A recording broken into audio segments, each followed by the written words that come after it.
Hey guys. Tonight we slip into the shimmering heat of Baghdad's royal bathhouses, where marble floors steamed under lantern light and gossip flowed faster than the Tigris. You probably won't survive this. Not because of danger, but because the scent of rose oil and cinnamon will make you want to stay here forever. So, before you get comfortable, take a moment to like the video and subscribe, but only if you genuinely enjoy what I do here. I'm really curious, from which part of the world are you watching this video? Write your country in the comments. Let's see how far this little story has traveled. Now, dim the lights, maybe turn on a fan for that soft background hum, and let's ease into tonight's journey together. You walk through the heart of the Abbasid Caliphate, Baghdad in its golden age, a city so vast and alive that even the night air feels perfumed. Somewhere beyond the date markets and libraries lies a cluster of domed buildings glowing faintly with heat, the royal hammams of the Caliphs. The air is thick with the smell of wet limestone, perfumed smoke, and humanity in all its fragrant ambition. At first glance, it's just a bathhouse. But the deeper you go, the clearer it becomes that this is not merely about hygiene, it's about empire, theology, and the politics of pores. You step inside, and the world shifts. The noise of the bazaar dissolves into the hush of dripping water and muffled laughter. The marble beneath your sandals is warm enough to make you sigh, and the domed ceiling above you catches the torchlight like an upside-down constellation. The attendants move like dancers trained in silence, their hands carrying silver bowls of rosewater, their eyes carefully not meeting yours. Here, the scent of authority is mixed with eucalyptus and power. One mainstream historical fact slips in with the steam. The Abbasids, ruling from the 8th to 13th centuries, were famous for turning hygiene into a moral and civic virtue. To bathe was to honor God's gift of the body, to reflect the cosmic cleanliness of creation itself. Yet, as you watch the attendants pour steaming water into carved basins, it's hard to ignore the other reason. People smelled better when they were plotting revolutions. The Caliphs, ever the masters of image, knew that nothing projected divine order quite like a ruler who glistened politely. You find yourself escorted toward a marble bench where a towel awaits, a towel so large it might double as a tent in less luxurious circumstances. The servant bows, mumbles something about the purity of heat, and gestures toward the main chamber. The moment you enter, it feels like being swallowed by a cloud. Steam curls around your ankles like affectionate spirits. Every breath tastes faintly of orange blossom and minerals. Somewhere, water drips in rhythm, steady as a heartbeat. A man nearby hums a tune that's part lullaby, part prayer. And you realize this isn't just bathing, it's theater. The Caliphs understood performance. Their bathhouses were stages of power, where every drop of water shimmered with meaning. Some historians say these spaces were meant to rival the palaces of Byzantium, not through war, but through cleanliness. A quirky tidbit surfaces through the haze. Early Abbasid soap recipes sometimes included ashes from date pits and the oil of crushed bay leaves, which, according to one overzealous poet, smelled like paradise after rain. Imagine writing an ode to your shampoo. That's how committed they were. The attendants glide by with trays of clay jars and brass scrapers, used to exfoliate both skin and sin. You try to breathe through it, but the air feels heavier now, as if filled with the weight of stories that refuse to wash away. Steam hides everything: wrinkles, secrets, even fear. Somewhere in the distance, someone laughs too loudly, then stops abruptly, as if remembering who else might be listening. It hits you. This isn't just about being clean, it's about being seen. Every towel, every fragrance, every polished stone here serves the same purpose: to remind the visitor that the Caliph's empire is as immaculate as his reflection in the bath's still surface.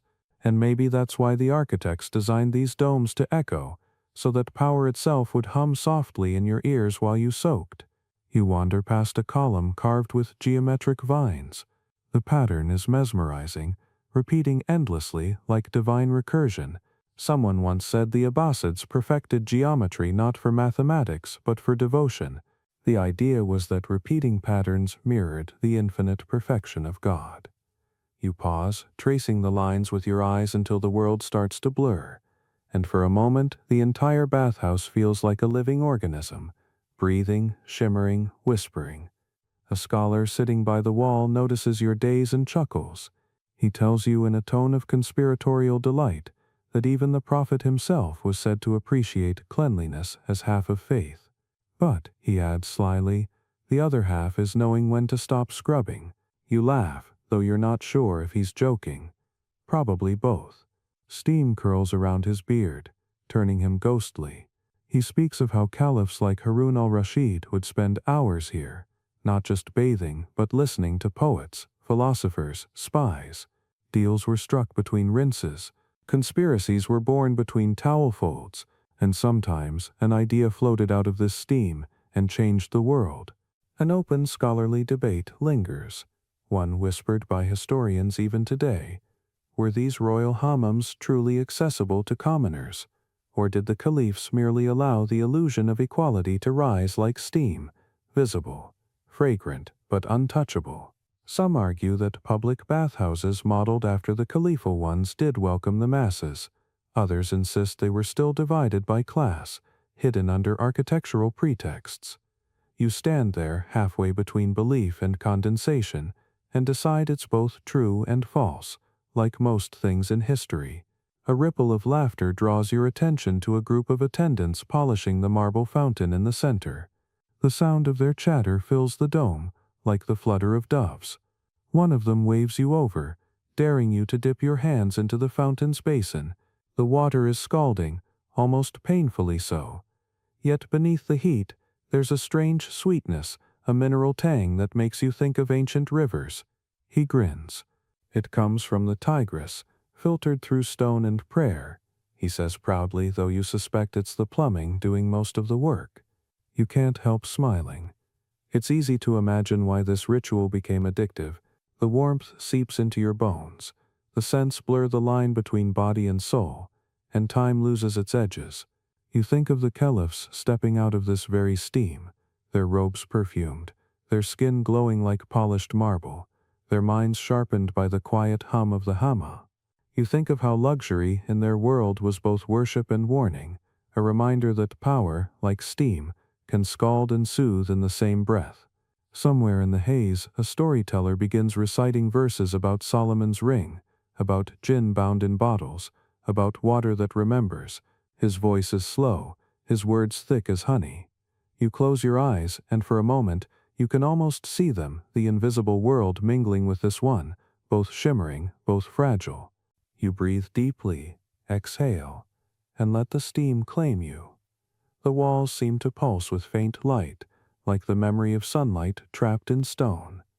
The marble under your feet is slick but alive, whispering its own stories through heat.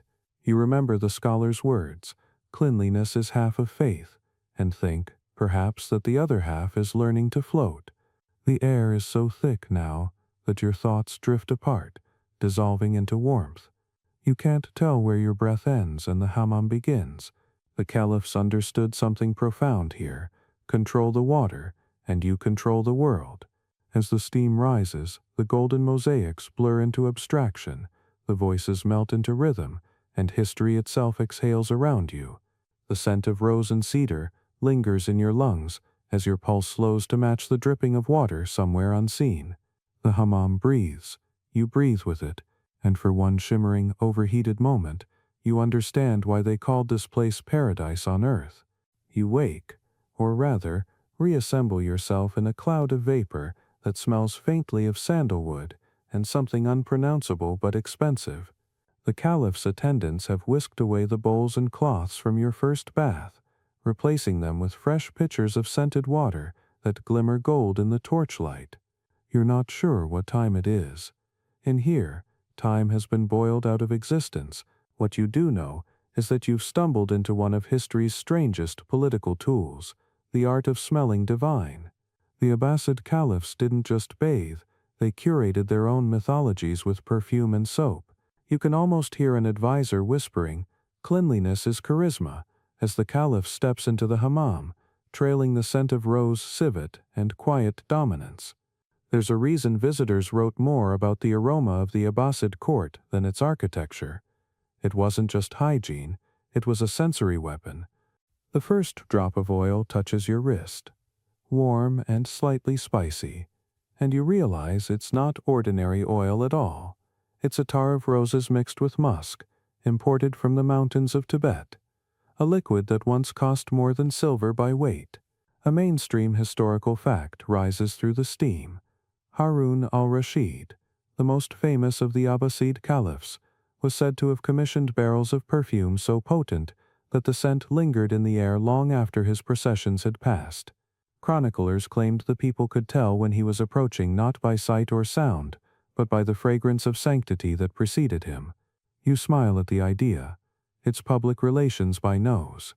Even centuries before deodorant ads, the rulers of Baghdad understood that to smell good was to seem good.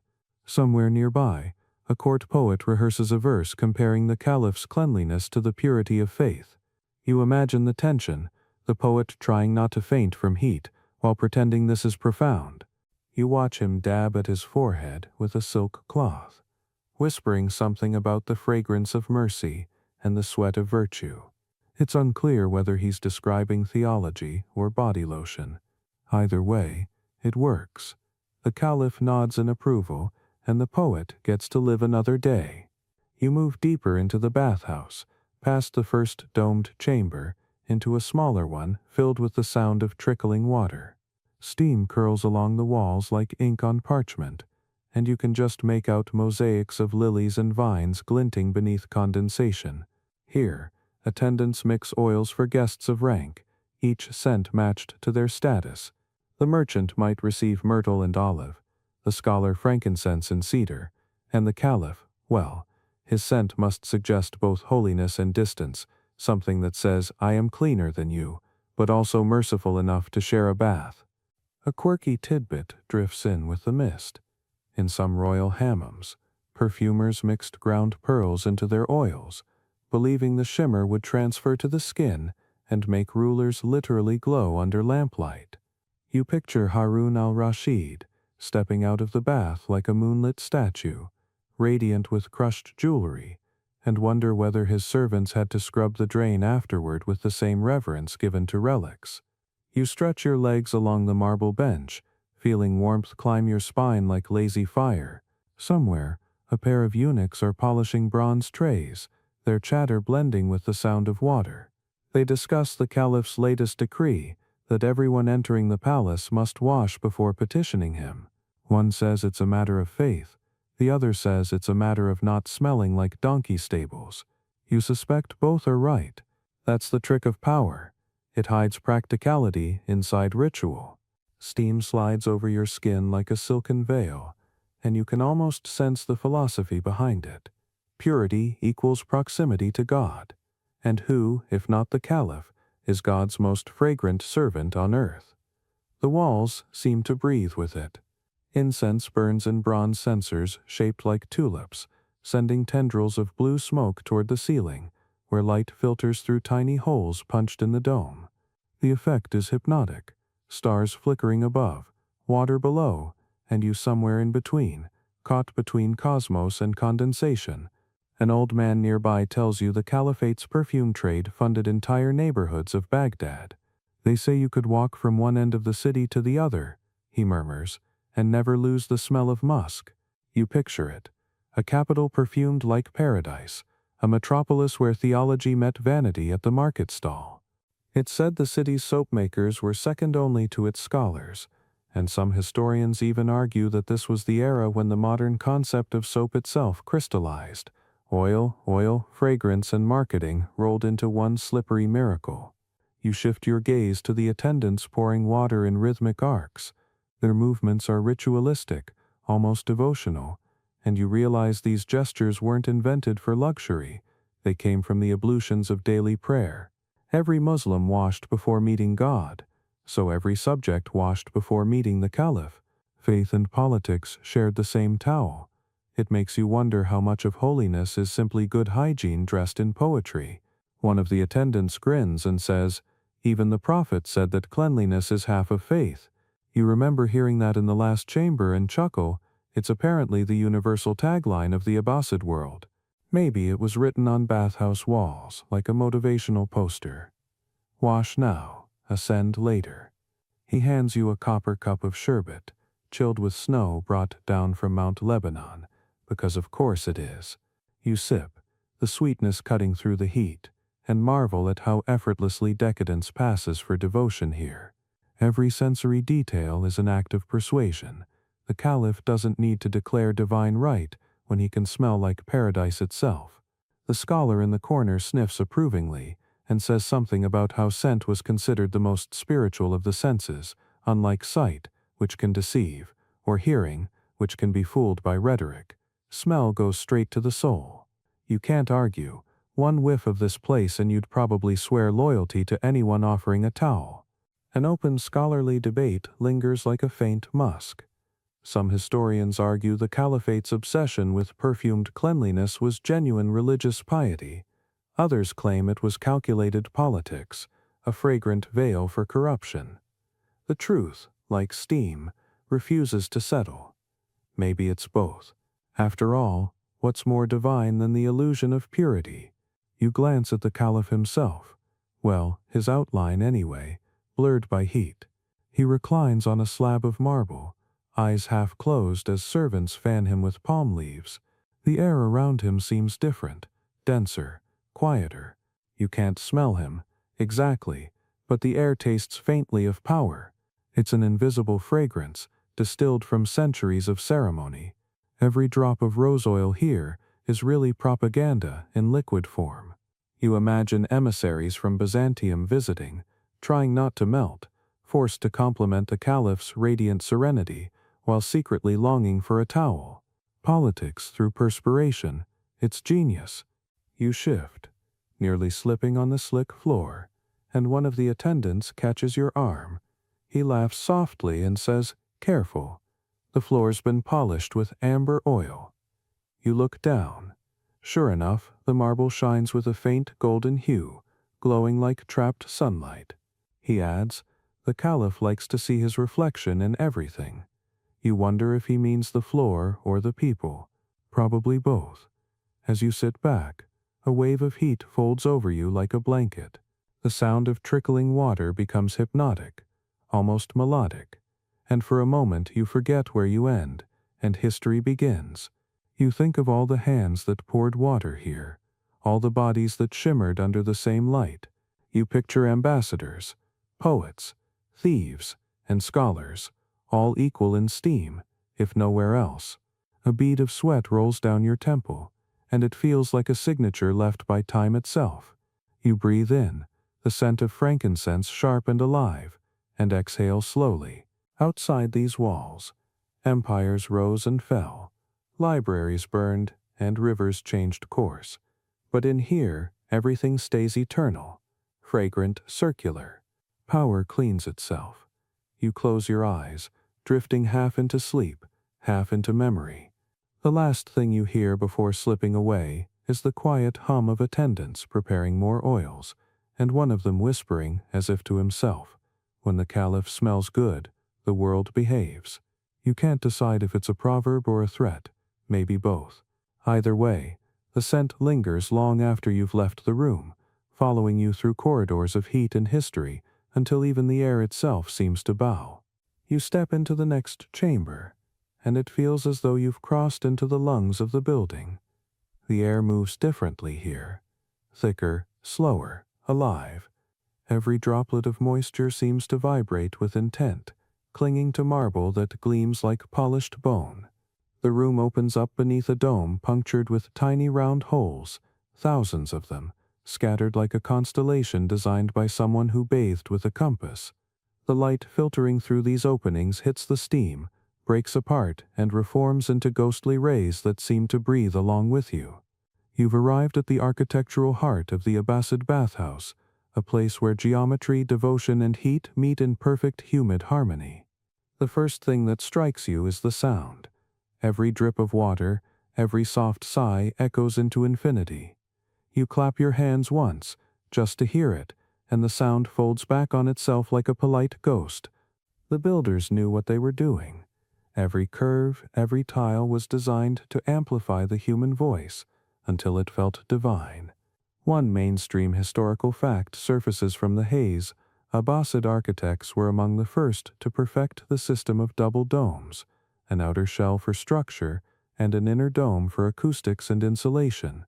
The gap between them kept heat circulating gently, while the curved geometry made even a whisper feel like a sermon. It's genius disguised as ornament. You walk along the edge of a marble pool, and your reflection ripples between columns. The tiles beneath your feet are glazed with intricate arabesques in turquoise and gold, their patterns looping endlessly into themselves, as if refusing to end the story. A scholar sitting on a nearby bench notices your fascination and chuckles. They say the mathematicians designed this room before the masons ever touched stone. He's not wrong. You can almost feel the algebra in the air. These walls were equations, solved in mosaic and mortar. Each pattern hums with quiet perfection. Proof that beauty here wasn't accidental. It was engineered. You run your fingers across a pillar, slick with condensation, and feel tiny grooves. Calligraphy, half hidden under centuries of polish. The words are verses from the Quran, about water as mercy, purity and power. You realize that this building isn't merely functional. It's theological sculpture, a sermon that sweats. Even the drainage channels beneath your feet are symbolic, carrying away impurities both literal and moral. The scholar gestures toward the dome. They say the stars inspired it. He says, the builders wanted the heavens to watch while we washed. You tilt your head back and imagine it. Night entering through those tiny holes, tracing its fingers through the steam, the stars themselves bending to admire the geometry. The architecture feels almost alive, breathing through stone, glowing from within. The Abbasids weren't content with walls that just stood still. They wanted their buildings to perform.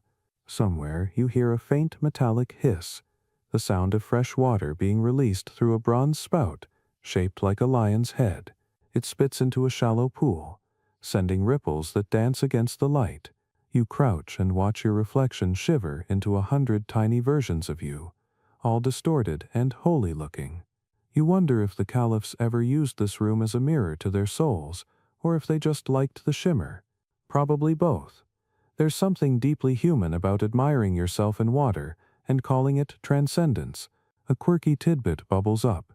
The architects sometimes hid small convex mirrors inside decorative niches so that the Caliph could check his turban without appearing vain. A reflection, one chronicler joked, that does not count as pride if it's disguised as geometry. You grin at that. It's good to know ancient hypocrisy came in mosaic form. You wander deeper, tracing the layout. Each chamber connects to the next with narrow arches designed to trap heat. The temperature rises as you move inward. Tepid, warm, then hot enough to make your bones reconsider loyalty. It's like walking through a meditation on temperature itself. The architecture teaches patience. Don't rush from cool to scalding. The body, like faith, needs gradation. You pause at a narrow corridor where steam swirls in lazy eddies, revealing glimpses of attendants carrying bowls of water that shimmer like liquid bronze. One of them explains proudly that every surface here was chosen for how it handled heat. Marble for reflection, plaster for insulation, brick for breath. He taps the wall gently and says, "Even the walls inhale." And he's right. You press your palm to the stone, and it feels alive, exhaling warmth, inhaling moisture. That's when you realize this isn't architecture meant to impress from the outside, it's meant to be felt from within. The walls don't boast. They breathe. The open scholarly debate in this steam-thick sanctuary is about where these design ideas came from. Some argue the Abbasids inherited them from Roman and Byzantine bathhouses, simply improving the plumbing. Others claim it was an entirely local evolution. Persian engineers blending artistry with desert necessity. The truth, as usual, floats somewhere between the tiles. Maybe the empire was just smart enough to steal beautifully. You sit on a stone ledge beneath a carved arch, and listen to the echo of distant laughter. The dome catches every sound and returns it like a blessing. A poet once said these hammams were places where even silence speaks Arabic. You understand now what he meant. The acoustics create a strange intimacy. Whispers travel farther than footsteps. Secrets cling to the air like humidity. You imagine politicians, lovers, and scholars all sharing this same sonic fog, their words mingling until history couldn't tell them apart. The thought makes you smile.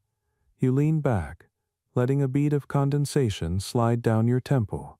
It feels oddly sentient, like time tracing your skin.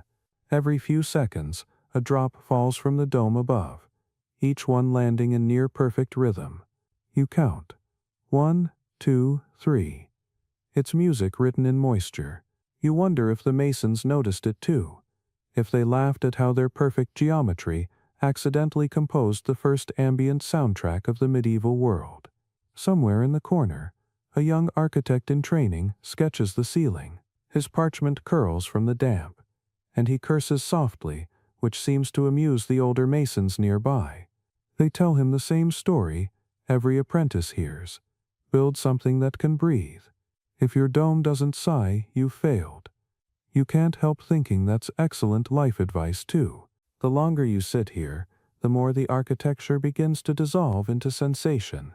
The walls blur, the air thickens, and you're left with the feeling that you're sitting inside a living equation, one that balances heat, symmetry, and human vanity. You close your eyes, listening to the hum of water, and think of how the Caliphs turned mathematics into incense. This building, you realize, is proof that the Abbasids didn't just rule an empire, they ruled the invisible. The geometry of steam, the acoustics of devotion, the shimmer of stone, these were their instruments of control and comfort. You breathe out, watching your own vapor join the rest. The scholar smiles at you knowingly and says, "Every empire builds its reflection. Ours just built it in marble." You think about that as the light fades and the steam thickens, until even the reflections on the water blur into nothing but rhythm and warmth. The dome above seems to sigh, and you swear for a moment the architecture itself is whispering, "Remember this shape when you dream." You move deeper into the bathhouse, and realize something that every Abbasid poet already knew, but few dared to say out loud. No amount of steam can truly erase hierarchy, it only blurs it for a while. The hammam, with all its heavenly geometry and perfumed air, is a mirror of the empire itself. Everyone sweats the same, yes, but some people are paid to hold the towels. The attendants, lean men with shoulders burnished by heat, glide through the vapor like ghosts who know too much. They've seen everything: caliphs sighing in scented pools, scholars debating theology while being scrubbed with loofahs, and visiting merchants trying to haggle their way into the upper chamber by claiming distant noble blood. You can't fool these men. They know your worth the moment your sandals touch the tile. The first one who speaks to you has a scar along his jaw that glistens when the light hits it. "Rank shows in skin," he says, half joking. "The rich glow differently." You laugh, but then you notice his tone is too flat to be humor. He gestures toward the central pool, where a group of courtiers sit waist-deep, murmuring gossip about the vizier's latest scandal. Behind them, in the cooler section, merchants scrub themselves furiously, as if trying to polish their way into heaven. The hammam may be a place of cleansing, but it's also a stage where class performs its rituals. A mainstream historical fact surfaces through the mist. During the height of the Abbasid Caliphate, certain royal bathhouses in Baghdad and Samarra were strictly segregated by social rank. Even the marble benches were arranged according to hierarchy: closest to the furnace for the elite, cooler corners for everyone else. Heat, apparently, was another measure of privilege. Yet here, amid dripping arches and echoing laughter, the illusion of equality still glimmers. Everyone is naked under the same steam, and for a few fleeting moments, that feels revolutionary. A merchant splashes a vizier and doesn't get beheaded. A poet mocks a tax collector and lives to rhyme again. Maybe the heat softens more than just skin. It melts the stiffness of rank, but only temporarily. As soon as the towels come out, the hierarchy resurfaces, starched and perfumed. You notice an attendant quietly collecting discarded bowls. He pauses to wipe condensation from a bronze mirror, and for a second you see your reflection beside his. The contrast stings. You wrapped in linen, he in sweat. He catches your eye and grins. "We share the same air," he says, "but not the same breath." You wonder how many centuries that sentence could travel without losing relevance. Somewhere nearby, a cluster of poets are reciting verses dedicated to a powerful noblewoman. Their voices blend with the steam, honeyed and rhythmic.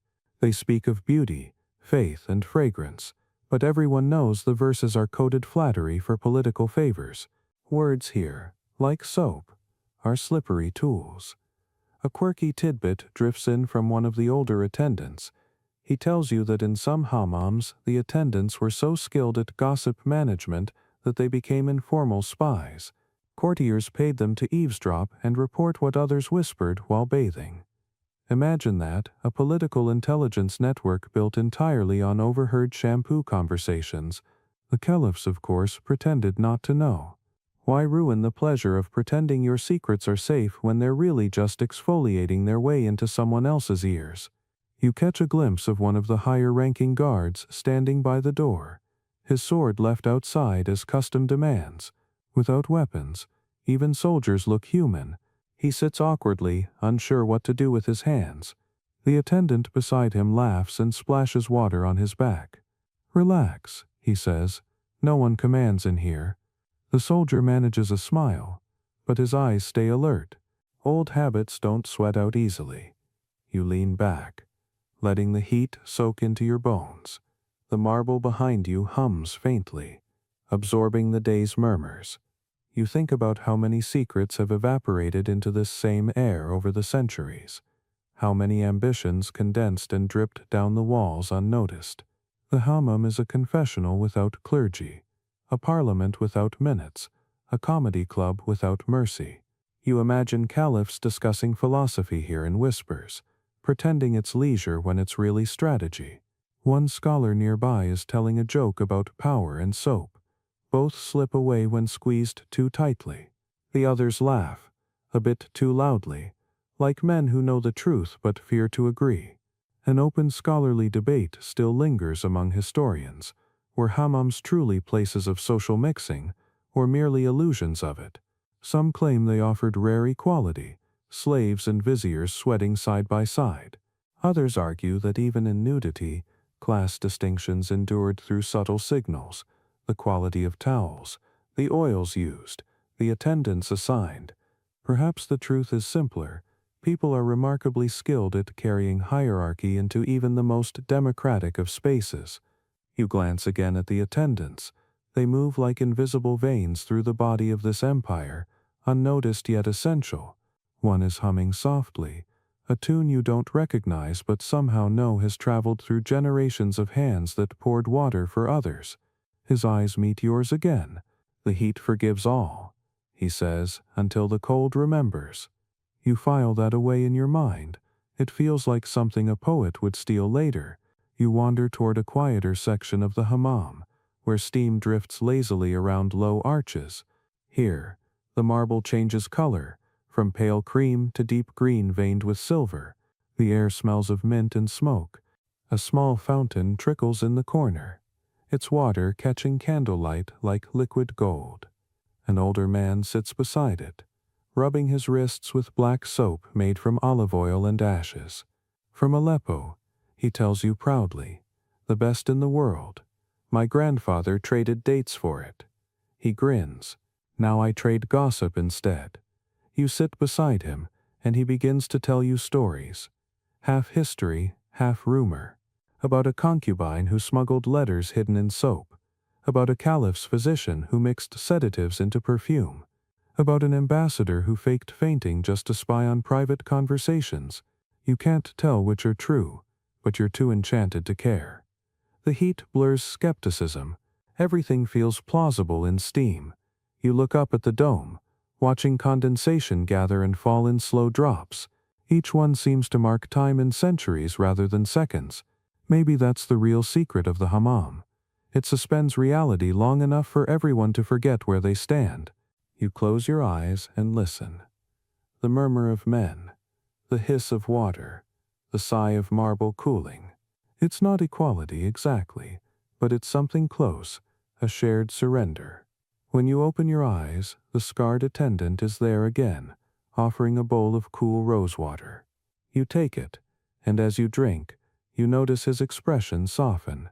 "You'll forget me when you leave," he says quietly. "That's how it works. We clean the world, and the world forgets who did it." You want to say something comforting, but the words stick. Instead you nod. The truth hangs between you, thick as humidity. Somewhere behind the steam, laughter erupts again. Someone has slipped, perhaps, or told a daring joke. The sound echoes through the chamber, light and human. You realize that's what makes this place both sacred and tragic. It's full of people pretending to be equal in a world that never quite lets them be. The marble gleams, the water whispers, and you sit there for a moment longer, feeling the weight of invisible hierarchies evaporate and condense again, endlessly recycling like the steam itself. By now your skin feels reborn, your pores more open than your secrets, and the air itself seems to hum with cleanliness. But as another servant glides past carrying trays of small clay pots, each labeled in delicate Kufit script, you realize that beneath all this luxury lies an empire of chemistry. The Abbasid world didn't just wash, they experimented. What you're watching now is the intersection of faith, trade, and proto-science, all bubbling quietly in bowls of lye. The attendant kneels before you, offering a lump of golden soap that looks more like honeycomb than hygiene. It smells of olives, ashes, and orange blossom, a scent that makes you feel cleaner just by breathing near it. "Aleppo soap," he says proudly, as if naming a dynasty. You've heard of it before. A mainstream historical fact drifts through your head like a passing scent. By the 9th century, Muslim chemists in Syria and Iraq had perfected the process of saponification, the chemical reaction between lye and oil that turns fat into soap. They understood not just how to make it, but how to repeat it with precision. What had been a messy Roman luxury became, under the Abbasids, a science wrapped in perfume. You roll the bar in your hand, feeling its slight grit, and it's oddly comforting to think that this same formula would travel westward, inspiring the birth of the European soap industry centuries later. Somewhere between Damascus and Marseille, cleanliness went global. But right now, here in the hammam, it's still an art form. You dip the bar into warm water, and it softens instantly, releasing that heavenly, earthy smell. When you rub it across your forearm, it lathers into a thick cream that gleams under the lamplight. The texture is almost velvety, like a promise. The attendant smiles, pleased at your awe. "That one has ground laurel leaves," he says. "Good for the joints, and for envy." You blink. Envy. He nods solemnly. Soap doesn't just clean, it drives out bad spirits. You're not sure whether he's joking, but the way he says it makes perfect sense in a world where cleanliness is half of faith and the other half is aromatherapy. You glance around. Everywhere, attendants are kneading shoulders, scrubbing backs, and pouring water in carefully measured doses. It's choreography, not bathing. The sound of scraping and rinsing blends into a low, hypnotic rhythm. You feel yourself sway slightly, lulled by the repetition. The air tastes faintly alkaline now, as if even the steam has been washed. A young scholar beside you explains, unprompted, that Abbasid chemists like Al-Razi, yes, the same polymath who later wrote treatises on medicine, experimented with different oils, alkalis, and fragrances to create specialized soaps, one for hair, one for skin, one for ritual use before prayer. He even wrote about exfoliation, the scholar adds, as though this were divine revelation. He said clean skin absorbs medicine better. You nod gravely, because that sounds like something you'd expect from a man who dissected hygiene like a philosopher. The scholar leans closer, whispering like he's revealing state secrets. They used goat fat sometimes, or sesame, but olive was best. It keeps the skin soft and the soul humble. You wonder if that's chemistry or poetry. Probably both. A quirky tidbit floats through the haze. Some of the earliest soap makers mixed crushed gemstones into their high-end products, claiming the minerals blessed the skin. It didn't, of course, but the sparkle probably justified the price. There are even records of perfumers boiling their mixtures under the open sky, so the moonlight could refine the spirit of the oil. You smile, alchemy and advertising have always been siblings. One of the attendants appears with a small copper bowl filled with thick black goo. He gestures for you to extend your arm and smears it gently across your skin. It feels oddly cool and grainy, like melted obsidian. Black soap, he says, made from burned olive pits and salt. He starts rubbing it in circular motions, humming softly. Good for the blood. Makes the body remember itself. The phrase lingers. You close your eyes and let him work. The sensation is both soothing and slightly painful, the perfect metaphor for progress. Around you, the sound of scrubbing grows louder. Rhythmic, communal, almost musical. You imagine hundreds of bathhouses across the empire, each one echoing with this same sound. A kind of civic heartbeat, powered by soap and science. Somewhere in the upper chambers, a caliph might be doing the same thing, though with more attendants and fewer bruises. You catch the scent of rose and camphor, sweet and medicinal. It makes you think of all the ways scent has been used here, not just for pleasure, but for politics. A perfumed ruler smells like divine order. A perfumed citizen smells like loyalty. Cleanliness isn't just moral, it's measurable, enforceable. Even the city's regulations say so. Soap makers were inspected by officials who ensured their recipes met religious purity standards. Imagine a world where chemistry itself was a branch of theology. The attendant rinses your arm with warm water, and you watch the black residue spiral away down a tiny drain carved with verses about purity. You realize, as the water clears, that this entire building is an instrument of chemistry, fire, water, oil, and air constantly in conversation. A droplet hits the floor and shatters into steam, vanishing before it reaches your feet. You can't help thinking of how ephemeral it all is. Maybe that's why the Abbasids built so much beauty into something as fleeting as foam. An open scholarly debate floats somewhere above the heat. Did the Abbasids truly invent modern soap, or were they simply perfecting what older civilizations had half discovered? The Romans used animal fats and ashes. The Persians experimented with clay and oils, but it was the Abbasid chemists who standardized proportions, refined purity, and wrote it all down in manuscripts that smelled faintly of lavender. Some historians argue this wasn't just chemistry, it was empire distilled. To control cleanliness was to control culture. You breathe in the scent of laurel again, sharper now, and realize how familiar it feels. Every bar of soap you've ever used is in some way a faint echo of this moment. The scholar beside you sighs, satisfied with his lecture. To wash, he says, is to remember. You ask, remember what? He smiles, that the body was never yours alone. The heat intensifies, and you lean back, letting the steam soften your thoughts. Somewhere nearby, a poet recites a short verse. The lather rises like confession, the water forgives what words cannot. The attendants laugh. You do too, because it's both silly and profound. Maybe that's the essence of the hammam, turning the mundane act of washing into philosophy with bubbles. The scholar splashes his face, muttering about alchemy, and you think how fitting it is that the same people who invented algebra also turned soap into scripture.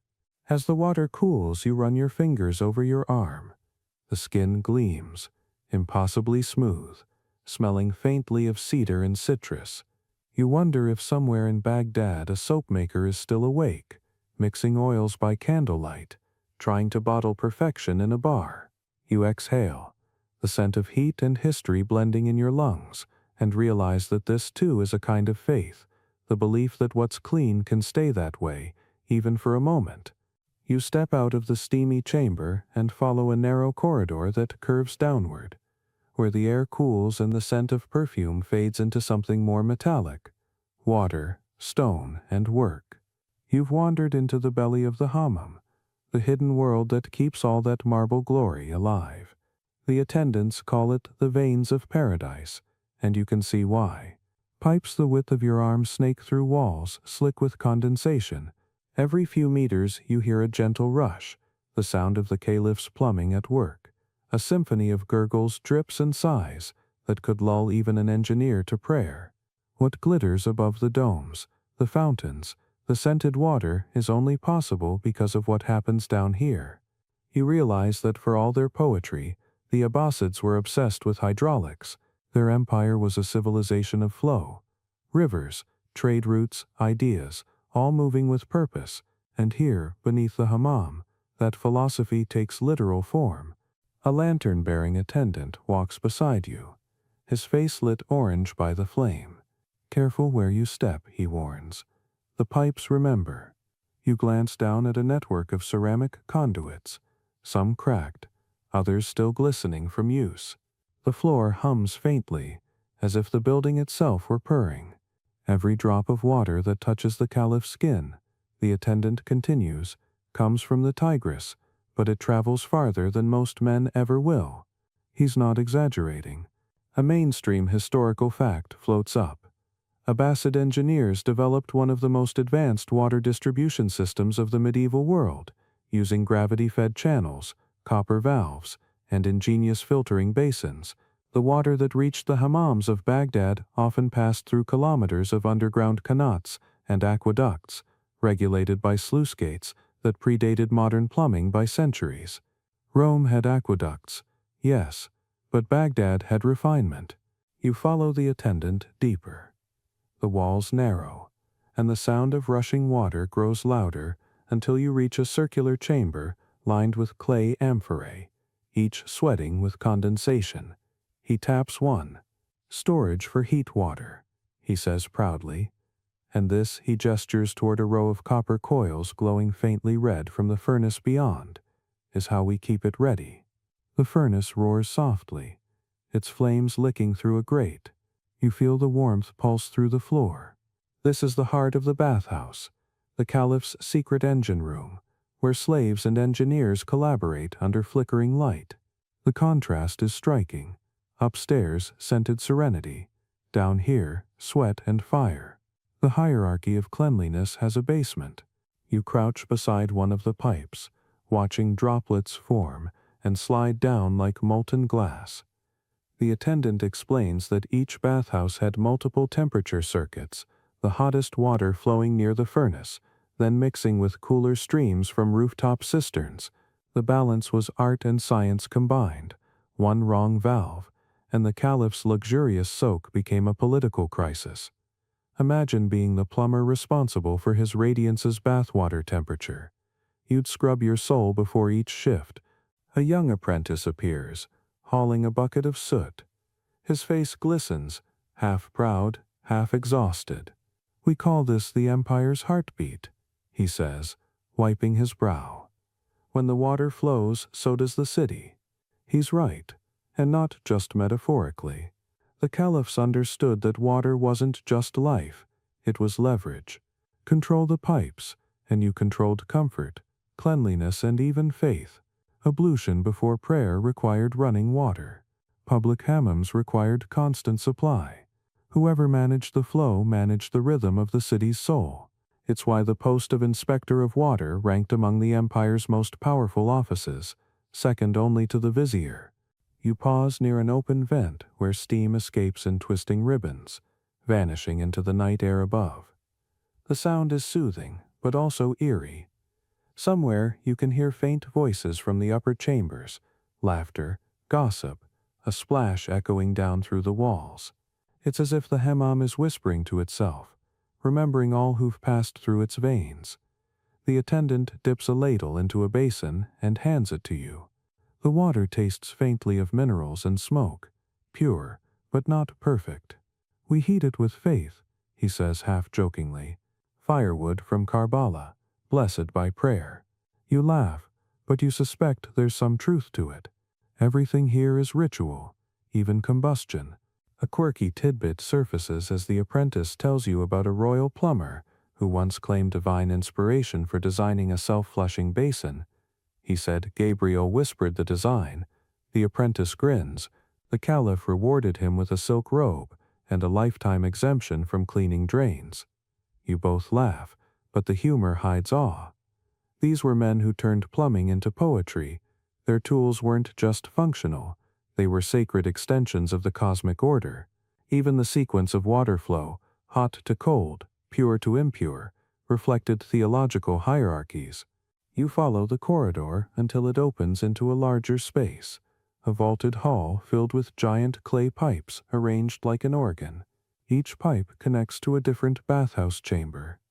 When you place your ear against one, you hear the muffled splash of someone above. The attendant nods. This way, the Caliph can listen to his people bathe, he says with a wink. You laugh, unsure if he's teasing or quoting an engineer's manual. Then again, given Abbasid ingenuity, it wouldn't surprise you. A scholarly voice echoes from somewhere deeper in the shadows, an old engineer dictating notes to his assistant. You inch closer. He's describing the mechanics of a steam vent, using words so precise they sound like spells.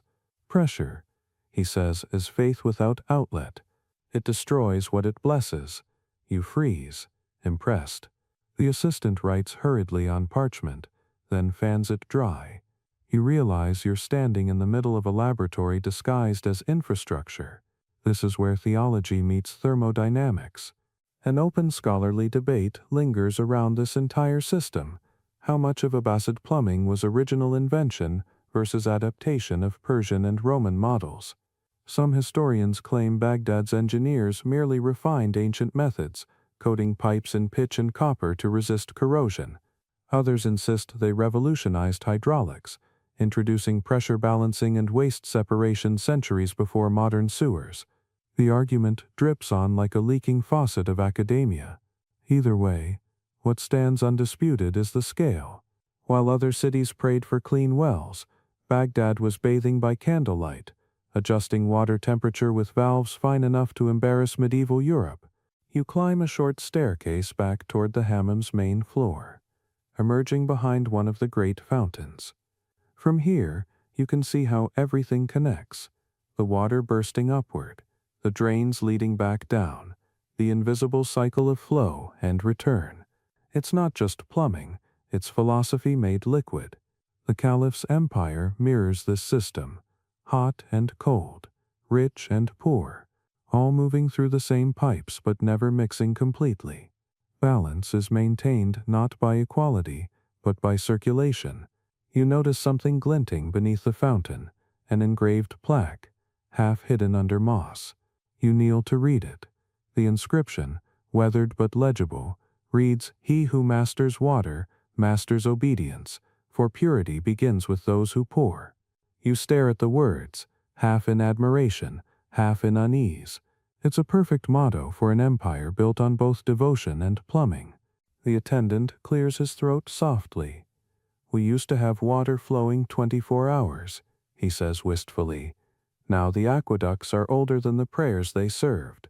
He runs a hand along the marble, almost tenderly. But when it rains, the pipes still sing. You listen closely, and indeed from somewhere deep below you hear it, a faint gurgling melody, irregular yet peaceful, like the heartbeat of a sleeping city. You linger there, watching droplets trace the marble, thinking about how something as humble as plumbing sustained the empire's illusion of eternity. The water that touched a caliph's shoulder might have begun its journey in the same river where peasants washed their donkeys, the same Tigris, the same current, serving palaces and poverty alike. You smile at the irony. No matter how many domes they built, every caliph bathed in borrowed water. As you rise to leave, the attendant extinguishes his lantern. In the sudden darkness, only the sound of water remains, a steady, endless murmur, like time whispering through pipes. You climb the stairs back toward the warmth of the bathhouse above, and as the scent of rose oil returns, You glance over your shoulder one last time at the shadowed labyrinth below. You realize that the true wonder of the Abbasid hammam isn't its gold or marble. It's the hidden pulse beneath it, the faith that flow itself could be controlled. You step into the light, and the first drop of hot water that hits your hand feels like a signature from history, written in steam and copper.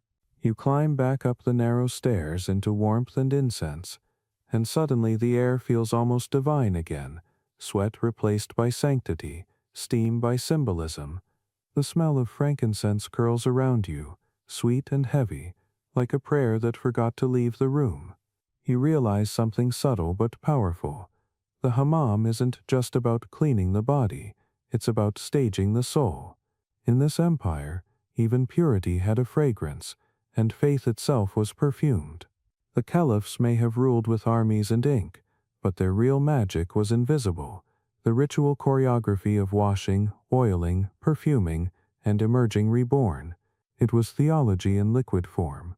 You notice a group of men at the far end of the room, lined up before a marble fountain. They're washing in silence, right hand first, then left, mouth, nose, face, arms, head, feet. The pattern is familiar, reverent, and rhythmic. You've seen this before outside the bathhouse, before prayer, before entering mosques. Here, though, the gestures look almost choreographed, like dancers rehearsing a secret. One of the attendants murmurs beside you, "This is the ghusl, the complete purification, for the body before meeting God." His tone makes you stand a little straighter.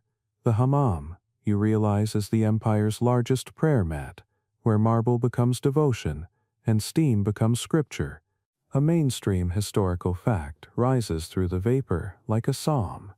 In the Abbasid Caliphate, ritual washing wasn't optional. It was a cornerstone of daily life, rooted in the Quranic concept that cleanliness is half of faith.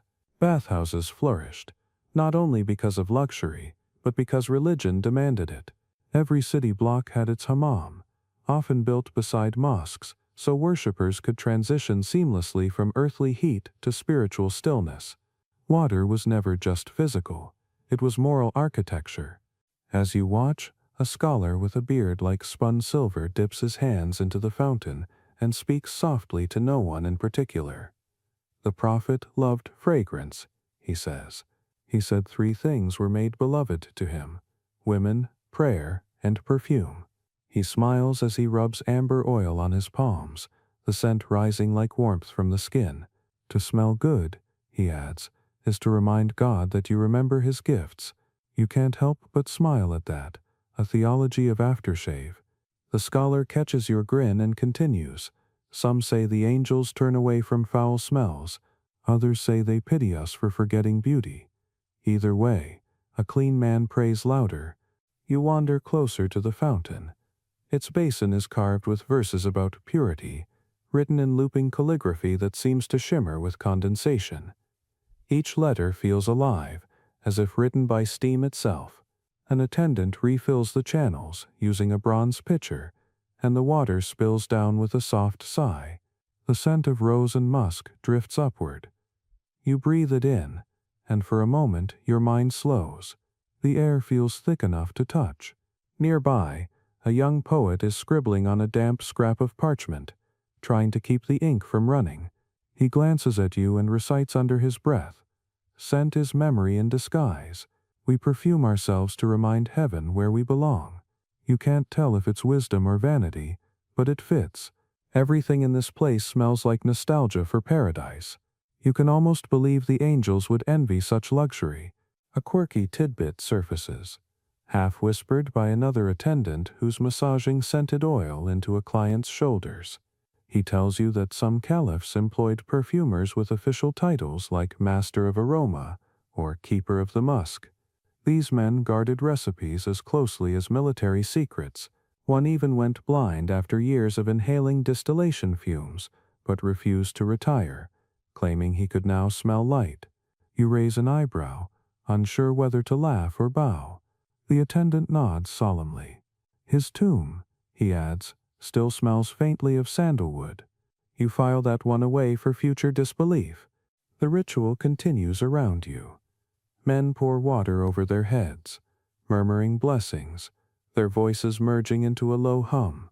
Someone is reciting a verse about rivers in paradise, milk, honey, and clear water, and for a brief second, it feels like those rivers might be flowing right here, hidden under the marble. The air itself glows faintly golden, refracted by heat. You close your eyes and imagine you're standing at the edge of heaven's own bathhouse, the line between worship and indulgence blurred to mist. But even here, faith has rules. An elderly man corrects a younger one for washing in the wrong order, scolding him with a mix of affection and theological rigor. Start with intention, he says. Without intention, even the cleanest body is still dirty. You almost laugh. It sounds like advice for life. The young man nods sheepishly, restarts his ritual, and the elder smiles in forgiveness. The warmth in that smile says more about faith than any sermon. An open scholarly debate floats like invisible incense. Were these bathhouses purely acts of devotion or subtle tools of social control? Some historians argue that the caliphs promoted cleanliness to equate physical purity with moral obedience, a perfumed citizen being easier to govern than a restless one. Others believe it was genuine theology made practical, a living embodiment of the Prophet's teachings, democratized through hot water. The truth, as always, probably lies somewhere between the steam and the sermon. You drift toward a side alcove where women, veiled and laughing softly, pass jars of perfumed oil through a small window. On certain days the bathhouse was reserved for them, and though the men's quarters are silent about it, you can sense the echoes, songs, stories, shared warmth. The attendant whispers, they call it the garden hour. Even the angels close their eyes. You grin at the poetry of it. Faith, after all, needs tenderness too. Back near the central fountain, a call to prayer rises faintly from the city beyond the hammam walls. The sound filters through the dome like a memory carried by heat. Some of the men pause their washing, turning instinctively toward Mecca. One spreads his towel like a prayer mat, steam rising around him like incense smoke. The marble floor gleams beneath his hands as he bows. You realize this is what devotion looks like here. Clean, fragrant, and fluid. The line between body and spirit dissolves like soap. You kneel by the fountain and dip your fingers into the water.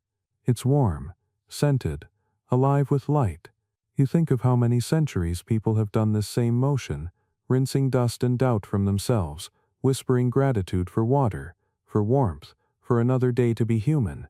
You think of the caliphs commissioning new bathhouses as acts of charity, but also as monuments to themselves. A single drop of perfumed water could carry both humility and hubris. The scholar with the amber oil speaks again, almost to himself. Purity is not about removing dirt, he says. It's about remembering what's beneath it. His words drift into the air, joining the smell of musk and rose until they're indistinguishable. You exhale slowly, and the breath feels like prayer. As you stand to leave the chamber, you catch your reflection in a copper basin. The steam blurs your features until you look half real, half holy. It strikes you that faith here isn't a thing of temples and doctrines. It's a fragrance that lingers long after the water drains away. You smile, not because you believe everything, but because for once, belief smells wonderful. Somewhere behind you, an attendant refills the fountain, humming a melody that might be centuries old. The sound mingles with the distant call to prayer and the soft splash of water returning to its cycle. You walk toward the next chamber, your skin still warm, your mind still perfumed with the notion that maybe, just maybe, holiness is nothing more than the scent of being alive. You follow the soft echo of dripping water down a corridor that opens into a quieter, more luminous space. Here the air feels heavier but more deliberate, warmth calibrated like a prescription. The scent is sharper now, more herbal than floral, tinged with mint, camphor, and something medicinal you can't quite name. You've entered the physician's corner of the hammam, where the line between doctor and attendant blurs into steam. The Abbasids didn't just believe that bathing cleaned the soul. They believed it could recalibrate the body itself. This was medicine in vapor form, healthcare by humidity. A group of men sit cross-legged around a low marble table, their beards glistening with condensation, scrolls and cups of infusion spread between them. They are not the poets or perfumers you met before. These are healers, learned men from the house of wisdom, summoned here not to diagnose disease, but to listen to what the steam has to say. A mainstream historical fact slips in with the mist. Abbasid physicians like Al-Razi and Ibn Sina wrote extensively about the health benefits of bathhouses. They prescribed them for ailments ranging from melancholy to arthritis, believing the combination of heat, massage, and scented oils could balance the body's humors. To them, the hammam wasn't leisure, it was laboratory. You sit beside one of the doctors, an older man with bright eyes and a towel slung over his shoulders. He holds a brass cup, filled with something green and steaming. Mint water, he says, offering it. Good for the heart, bad for secrets. You sip, it burns pleasantly. He nods in satisfaction, then gestures at the room. This place, he says, is the empire's best medicine. Fire beneath, water above, air everywhere. All that's missing is earth, and that, my friend, is you. You grin despite yourself. Doctors, it seems, were philosophers with thermometers. He beckons you toward a reclining marble slab, where another man lies covered in warm cloths, his face slick with oil. A young apprentice massages his legs with circular motions, chanting softly in rhythm with the drips from the ceiling. The doctor explains that each movement follows the pattern of the body's meridians, an early attempt to systematize wellness through geometry. A healthy man, he says, is like a balanced equation. The steam finds what's uneven and smooths it out. He tilts his head thoughtfully. But most men fight the steam. They come to conquer, not surrender. He pauses, eyes twinkling. They leave with cleaner skin and the same old illness. The doctor dips a reed pen into ink and jots notes on a damp scrap of parchment, muttering under his breath. Temperature constant at 70 degrees. Pulse slow, sweat pure. You realize you're witnessing the medieval version of a clinical trial, complete with peer review, because two other physicians are already arguing across the room. One insists that too much bathing weakens the vital spirit. The other claims it strengthens it by opening the pores of faith. The debate grows theatrical, their voices bouncing off the marble like dueling lutes. It ends, as all learned arguments do, in laughter and tea. A quirky tidbit floats through the air with the steam. One Abbasid physician allegedly invented a steam diet, recommending patients inhale vapor infused with crushed roses and vinegar for weight loss and moral purification. Another claimed that sitting in the hammam cured melancholy by melting sorrow through the pores. You imagine medieval therapists handing out towels instead of advice. Honestly, it sounds cheaper and more effective. The old doctor leads you toward a narrow alcove filled with shelves of clay jars labeled in spidery Arabic, ginger, myrrh, alum, fennel, and something ominously marked wolf's breath. Don't ask, he says, smiling. We use it to scare illness away. He opens another jar and holds it under your nose. The smell is sharp, citrusy, electric. Camphor, he explains, cools the blood, sharpens thought. The Caliphs used it before councils so they wouldn't fall asleep listening to poets. You chuckle. Some things never change. The doctor's apprentice approaches, holding a copper bowl filled with milky liquid. Soap of vinegar and clay, he says reverently, draws heat from the heart. You raise an eyebrow. Shouldn't heat in the heart be good? The apprentice grins. Not when it burns through reason. He gestures for you to dip your hands. The mixture feels both cool and tingling, a strange contradiction. See, the doctor murmurs. Medicine is balance. Cold and hot, body and spirit, sin and soap. You realize you've stumbled into a philosophy that would make any modern wellness guru jealous. An open scholarly debate, still unresolved even among historians, whispers around these marble walls. Did the Abbasid physicians truly practice empirical medicine, or were they merely dressing mysticism in scientific robes? Some argue their theories of humors and heat were symbolic, rooted more in moral order than biology.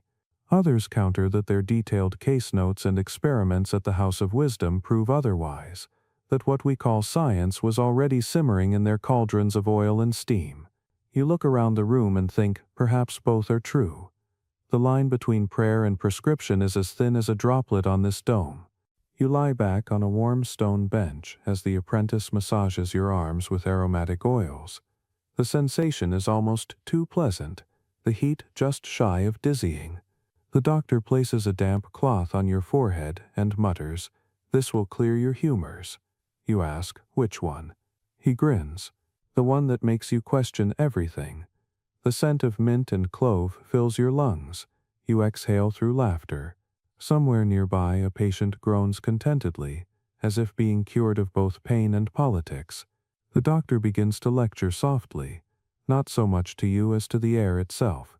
"The Greeks taught us the elements," he says, "but we added mercy. A treatment without mercy is just punishment." He gestures toward the fountain in the corner. "That's why the hammam heals. It forgives. The body confesses through sweat, and the water absolves it." His tone is so sincere you almost forget he's describing an early sanitation system. Through the haze, you notice another group of men sitting around a brazier, each holding a small ceramic cup to their faces. The doctor explains that it's Bakhor therapy, inhaling herbal smoke to clear the lungs. "We used to call it chasing the ghosts of breath," he says. "Now they call it luxury." You watch the smoke curl upward, thinking it looks more like prayer than medicine. Then, as if to ground you back in reality, the apprentice fumbles a jar, and it shatters against the floor. A sharp hiss erupts as hot oil meets cold marble. The scent explodes: mint, smoke, vinegar, ash. The doctor sighs. "Healing always costs a little chaos," he says, stooping to clean it. You help him because it feels wrong not to. The heat presses down on you both, a shared silence broken only by the rhythmic hiss of water meeting stone. When the last shard is gone, the doctor straightens, wiping his hands. "You see," he says softly, "even the breakage serves. The floor will smell of mint for weeks. Every accident becomes medicine if you let it." You think that might be the most Abbasid thing anyone has ever said. He gestures toward the fountain again. "Go rinse. Leave behind what your body no longer needs." You obey, cupping water in your hands, feeling it trickle down your arms in delicate rivulets. The warmth feels sentient, the scent almost alive. As you rinse, you realize the hammam has become a kind of physician itself, listening through pores, diagnosing through sensation. You step away lighter, as if the water has rearranged your molecules into something more symmetrical. The doctor smiles knowingly. "You see," he says. Even confusion sweats out eventually. You laugh, bow, and thank him. He waves you off with a towel. "Don't thank me," he says. "Thank the water. We only listen to what it tells us." As you walk out of the chamber, the air cools slightly. The smell of herbs fades, replaced again by the sweeter fragrance of rose and musk. Behind you the sound of laughter and coughing mingles with dripping water, a strange harmony of science and faith. You realize the Abbasid physicians had already mastered what modern medicine still chases, not just curing the body, but convincing it to believe it's healed. You step into the next corridor, your skin tingling, your lungs clear, and your mind humming with the thought that somewhere between chemistry and prayer, someone once discovered that steam could make people hope again, and that perhaps was the most effective medicine of all. The lamps burn lower now, their flames small and trembling, as if even the light has begun to tire. You step back into the central hall, and the difference is immediate. The daytime noise has vanished, replaced by the slow pulse of water dripping from unseen arches. The marble floor gleams like moonlight poured flat. The servants speak in whispers, and even the Caliph's guards, normally rigid as iron, look softer in this haze. Night has come to the hammam, and with it the transformation from ritual to reverie. The hammam after dark is another world, equal parts confessional, court, and dream. Steam moves differently at night. It thickens, curls in languid swirls that seem to think before drifting. The ceiling above, pricked with hundreds of small skylights, no longer glows. It exhales silver. Somewhere far off, a night bird calls from the Tigris embankment. Its cry floats through an open vent and dissolves into the chamber's breath. The hammam becomes a breathing creature, inhaling the city's secrets and exhaling serenity. The Caliph himself is said to visit only at night, when the rest of Baghdad sleeps, when his courtly mask can slip unnoticed into vapor. A mainstream historical fact slips in quietly with the scent of amber. Caliph Harun al-Rashid, famed for his opulence and the stories woven around him in the 1001 Nights, was known to take nightly baths infused with exotic oils. Chronicles describe how, after the court retired, he would summon his closest companions, poets, physicians, and guards, and retreat into the hammam to discuss philosophy, politics, and prophecy, all while servants poured rosewater over his shoulders. The sessions were called the silent councils, though they were anything but silent. Tonight, you can almost imagine him here. The great marble basin in the center reflects flickering lamplight like molten gold. Attendants move silently along the edges, refilling copper pitchers. You catch snippets of conversation, a poet murmuring a new verse, a soldier recounting a rumor from the frontier, a physician debating the color of the moon. The air tastes of citrus oil and secrecy. You sense that history itself might be eavesdropping. A guard leans close to you and whispers, "Every drop of water here has heard something it should not repeat." His tone is half joke, half warning. He gestures toward a small alcove curtained with linen. That's where the Caliph sits when he wants to disappear. He listens more than he speaks. You peer through the folds and glimpse a shadow reclining on a marble bench. Maybe it's him. Maybe it's just another rich man pretending to be anonymous. Either way, the air around that space feels heavier, perfumed differently, as if scented with authority itself. The attendants begin their nocturnal routine. One walks the perimeter of the chamber, sprinkling myrrh into the coals. Another replaces spent lamps with new ones, each flame cradled like a newborn star. Their movements are reverent, practiced, choreographed. Even silence has protocol here. The hammam has become a theater, and everyone, even you, plays a role. A quirky tidbit ripples through the stillness as an old servant confides that the Caliph's bathwater is filtered through silk before heating. Not for purity, he adds, smirking. For poetry. The poets insist that the silk remembers his reflection better than stone. You laugh softly, but the servant only shrugs.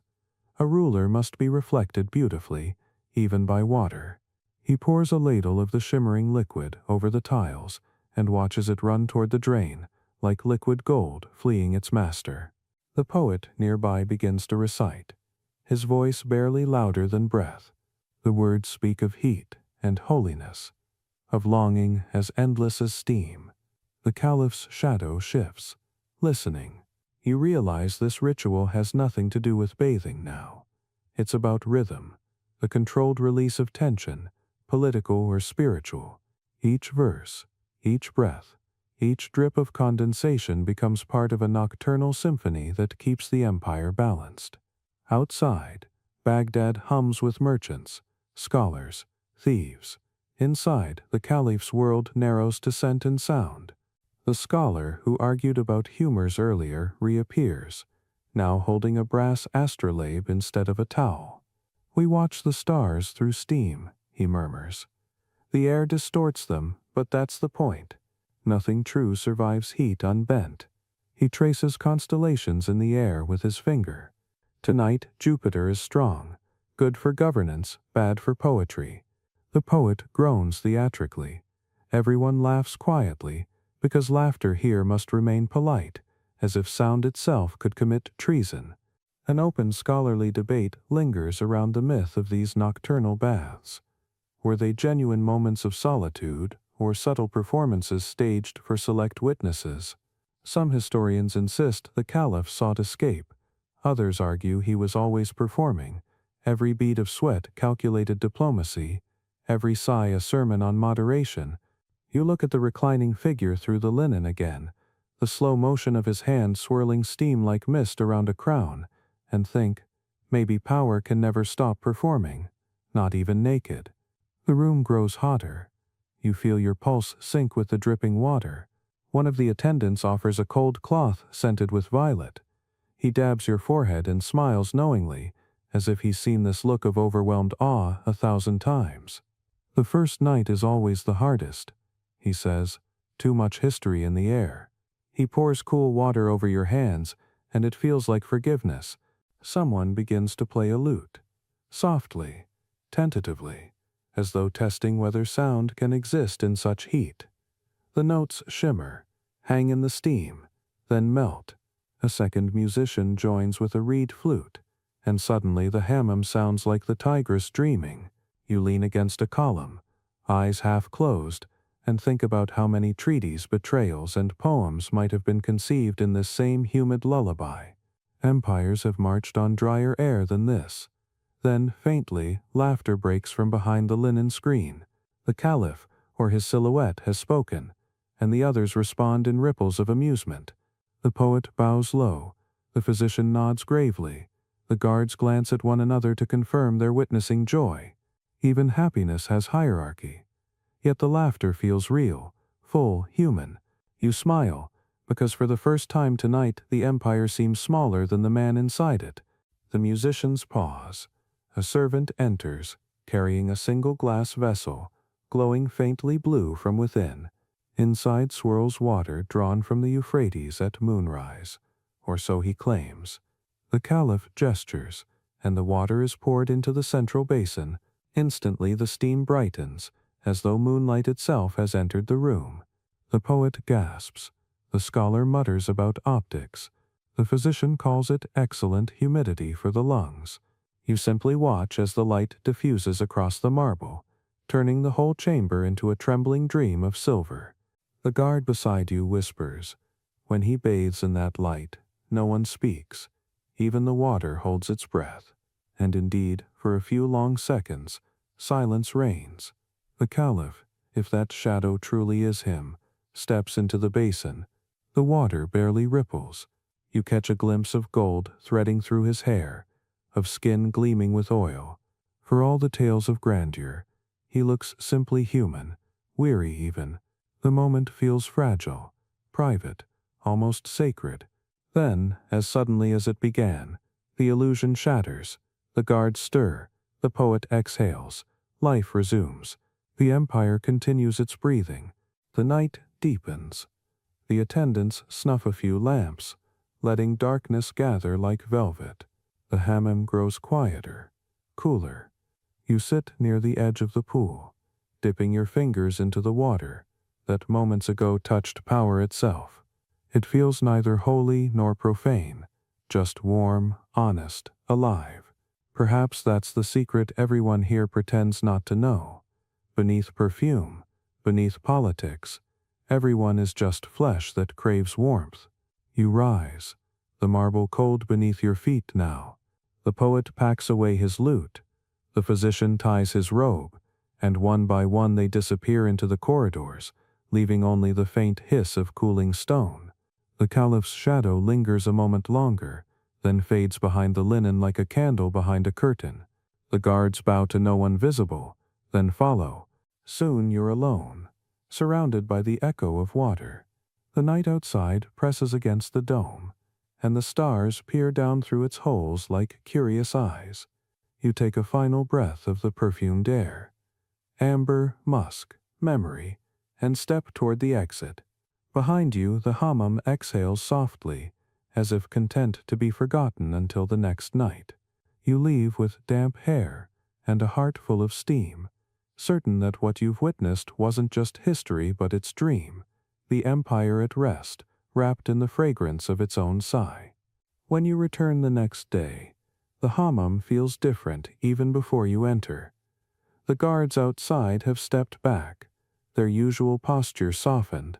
The attendants at the entrance bow but do not speak. The air smells lighter, brighter, like citrus and honey instead of musk and myrrh. A curtain of white linen flutters across the doorway, marked with a small bronze symbol. Today, the hammam belongs to women. You pause, unsure if you should even glimpse what's behind, but curiosity is a persuasive guide. Inside, the atmosphere hums with an energy entirely different from the solemn masculinity of the night before. Here, laughter echoes freely, robes flutter like banners of color, and perfume burns in small clay dishes, curling into ribbons of scented freedom. The hammam was the one space in the Abbasid world where women could be entirely themselves, or at least pretend to be. In a city defined by walls between genders, classes, and faiths, the bathhouse was the great dissolver. Here, behind the veil of steam, titles and hierarchies melted faster than coal in heat.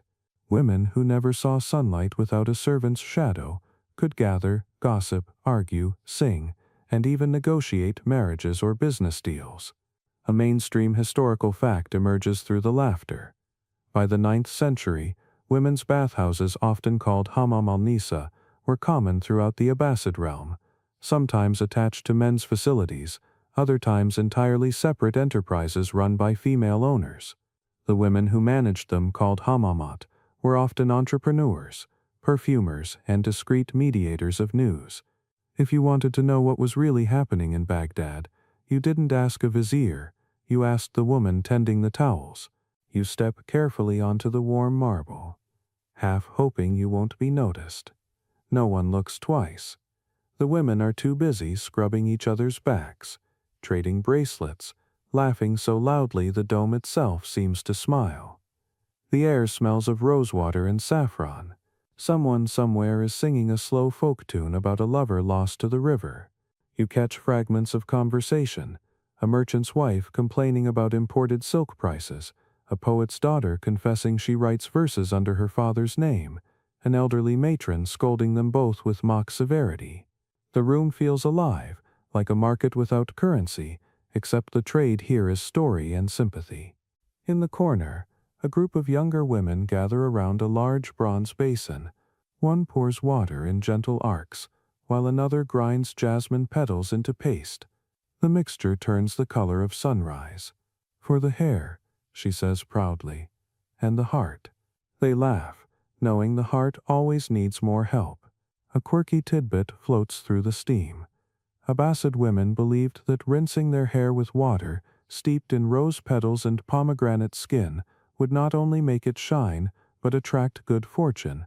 Whether or not that worked, the scent alone could conquer any room. You wander farther into the hammam, where a section of the floor has been strewn with crushed herbs, mint, basil, and fenugreek. When the attendants splash hot water across the stones, the scent bursts upward in waves so intoxicating it feels like standing in a garden at dawn. An older woman, her hair silver and eyes sharp, sits nearby rubbing oil into her arms. Men think we come here for beauty, she says, noticing your curiosity. They don't understand. We come here to remember we exist. She gestures toward the others. Out there we are veiled from the world. In here we are unveiled to each other. Her words hang in the air like a psalm.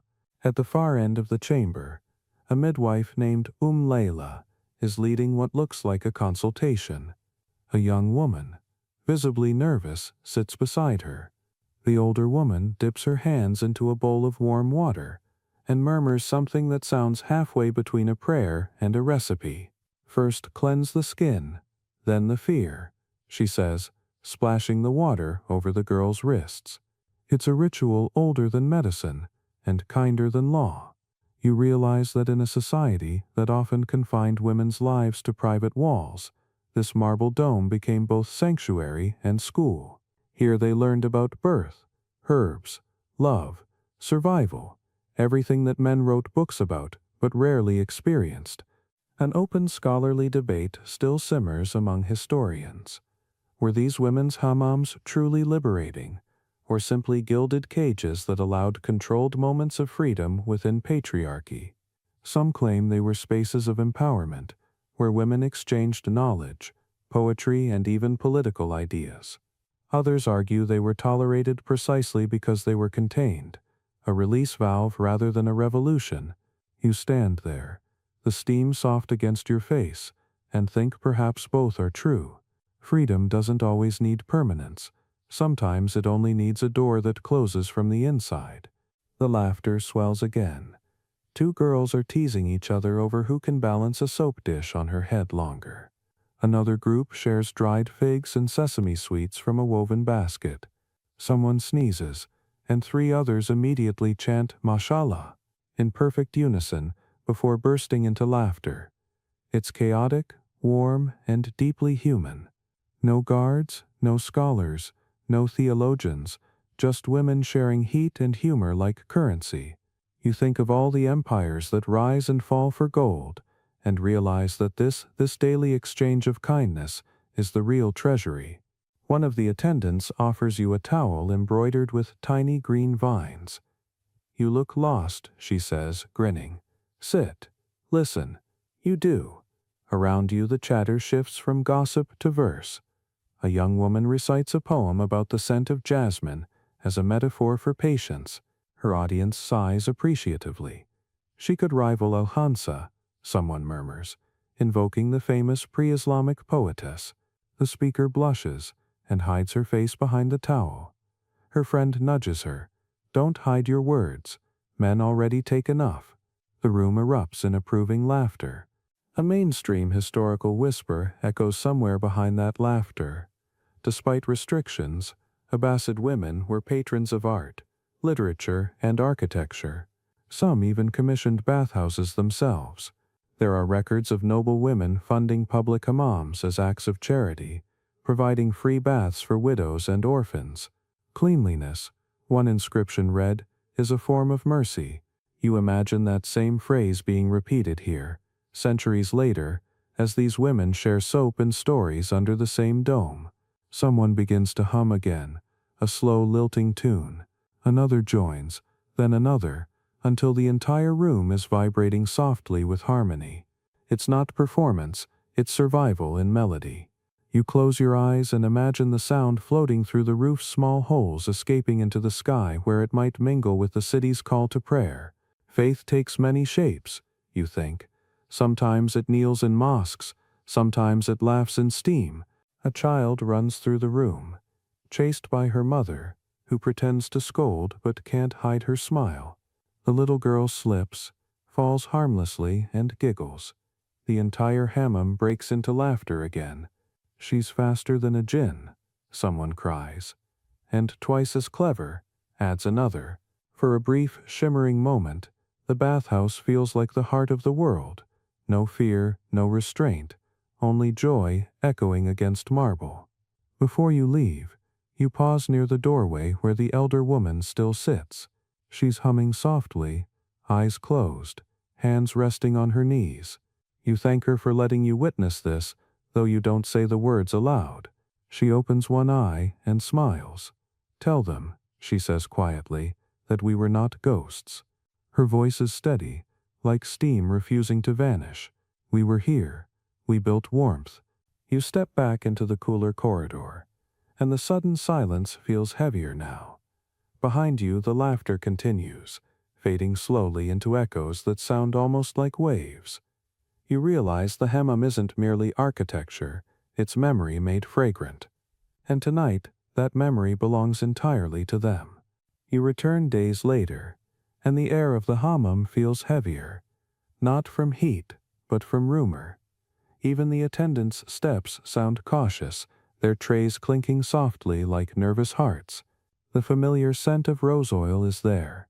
Yes, but it's layered now with something sharper. Amber, resin, and the faint metallic note of secrecy. A thin mist curls lazily along the tiles as if listening. You've walked into the most dangerous element of the Caliphal bathhouse, the invisible war of perfume. In an empire that turned cleanliness into virtue, scent was more than vanity. It was weapon, seduction, and survival. An attendant nods for you to follow. He leads you into a side chamber lit by blue glass lamps. The light filters through steam like moonlight through water, giving everyone a faint halo. The first thing you notice is the abundance of jars, hundreds of them, each labeled in elegant Kufic calligraphy. Musk, ambergris, civet, sandalwood, oud. Some gleam like treasure, others look innocuous enough to belong in an apothecary. The attendant lowers his voice. "This is the Caliph's perfumery," he whispers, "where loyalty is distilled and sometimes tested." A mainstream historical fact drifts through the air like scent itself. In the Abbasid court, perfume was a matter of politics. The Caliphs maintained royal perfumers who mixed oils so distinct that an individual's scent could be recognized before their voice. Nobles and courtiers competed for rare ingredients from across the empire: amber from the Indian Ocean, musk from Tibet, roses from Persia, resins from Yemen. The fragrances marked status, but they also served another function. Letters were sealed with scented wax, robes perfumed with specific blends as a mark of allegiance. To smell wrong in the court of Baghdad could be a career-ending offense. You watch as a perfumer, an old man with trembling hands and eyes sharp as obsidian, heats oil in a small brass pan. He drops in a single grain of ambergris, and the air transforms instantly. It's intoxicating, oceanic, too beautiful to trust. The Caliph prefers this one. The perfumer murmurs, "But we test each batch first." He nods toward a young servant, who inhales deeply, then waits, motionless. You notice the slight tightening around the man's jaw before he forces a smile. The perfumer nods, satisfied, though you can't tell whether the test was for quality or poison. He glances at you. "Do you know," he says conversationally, "that the Romans used perfume to mask decay? We use it to reveal truth. You can tell what a man fears by what he hides under scent." He dips a small spoon into the pan, lets a drop fall on a silk strip, and waves it under your nose. The fragrance blooms. Honey, smoke, and something darker, like rain on iron. "This one," he says softly, "was made for a poet who praised the wrong minister. Smells like paradise, but it burned his skin." He shrugs. He survived. Barely. A quirky tidbit surfaces through the mist. According to one chronicle, a jealous concubine once tried to assassinate her rival by soaking her comb in oil infused with nightshade. The poison entered through the scalp, odorless, elegant, and undetectable. The concubine was never caught because her victim's corpse, still fragrant with amber, was declared too beautiful to suspect foul play. You half laugh, half shiver. In this empire, even murder had to smell divine. The perfumer gestures for you to follow him deeper into the chamber, where marble gives way to wood-paneled walls, and the air grows thick with competing scents. He points to a tall bronze cage filled with small cloth bundles. "Divine musk," he says, "imported at a cost that could build 10 mosques." He chuckles darkly. "One of the Caliph's favorites, though his vizier despises it." They sit together smelling of war. From a nearby alcove, the low hum of conversation drifts through the steam. Two courtiers debate a recent scandal, the rumor that someone replaced the Caliph's personal perfume with an imitation containing traces of garlic oil. "An insult," one hisses. "He smelled like a merchant." The other snorts. "Worse, like honesty." You try not to laugh. A door opens quietly, and a physician enters. His robes are spotless, his demeanor too careful. He exchanges hushed words with the perfumer, glancing occasionally toward the doorway. You can catch only fragments: dosage, suspicion, no proof. Then the physician notices you and smiles politely. You've heard nothing, of course. You nod because that's the safest answer. He continues. "They say a scent can cure melancholy or induce loyalty, depending on who mixes it. The difference is dosage." He turns to leave. The same could be said of faith. His words hang in the steam long after he's gone. An open scholarly debate has persisted for centuries. Were the Abbasids true pioneers of perfumery as chemistry, or merely connoisseurs of illusion? Some historians claim their perfumers, many trained in alchemical principles, advanced distillation techniques, and pioneered the use of alcohol as a solvent. Others argue that what they called alchemy of scent was closer to art than science, a theater of the senses designed to impress ambassadors and intimidate rivals. You stand among these jars of fragrant contradiction and think, perhaps it was both. After all, what empire ever survived without learning to perfume its decay? The old perfumer gestures toward a basin of clear water. He drips oil into it, and instead of floating, the drops sink, shimmering like molten gold. Purity, he says softly, is heavier than water. But only the wise notice. You watch the drops settle, slowly dissolving. Every perfume tells a story. He continues, but the story changes when you wear it. Some men want to smell holy, others powerful, others untouchable. The Caliph wants to smell inevitable. He smiles, satisfied with the poetry of his statement. You sit by the fountain, inhaling the shifting blend of fragrances, amber, musk, smoke, honey, and you realize the hammam has become less a place of cleansing than of transformation. Men emerge not only washed but rewritten, their bodies carrying the empire's mythology and scent. What soap could not polish, perfume disguised, what time could not forgive, musk absolved. The perfumer's apprentice approaches with a copper tray holding tiny vials. "Try one," he says shyly. You uncork a bottle and take a cautious sniff. The aroma is pure sunlight, citrus, jasmine, and mint, sharp enough to make you dizzy. "We made that for a princess," he says. "She asked for something that smelled like freedom." He looks away. "She never got to wear it." You want to ask what happened, but his silence answers well enough. A faint tremor passes through the floor. The furnace below shifting as fresh logs are added. The perfumer looks up, startled, then laughs. Even the building sighs when it overhears secrets. He wipes his hands on a cloth that smells of cinnamon. "Be careful, my friend. Here everyone leaves a trace of themselves in the air. Some fade, others linger too long." He leans closer, and not all fragrances forgive. As you leave the chamber, the scent clings to you, subtle but persistent. Each breath carries a different note. Sweet, then smoky, then unsettlingly metallic. You glance back once more. The perfumer is already bent over his oils again, muttering to himself like a man praying to chemistry. Behind him, the jars shimmer like jewels under the flickering lamps. You realize that in this empire, even devotion had a smell. The Caliph prayed in perfume, the courtiers schemed in musk, and the poets mourned in rosewater. When you step into the main hall again, the fresher air feels almost bland. You miss the danger of that chamber, the way every fragrance carried a secret. You breathe deep anyway, grateful for the simplicity of soap and steam. But somewhere in the back of your mind, you can still smell it, the ghost of ambergris clinging like memory. And you think, with a shiver that feels half amusement and half dread, that in the Abbasid hammam, cleanliness was next to godliness, but scent was closer to truth. By now the hammam feels less like a bathhouse, and more like a university with better acoustics and fewer rules about towels.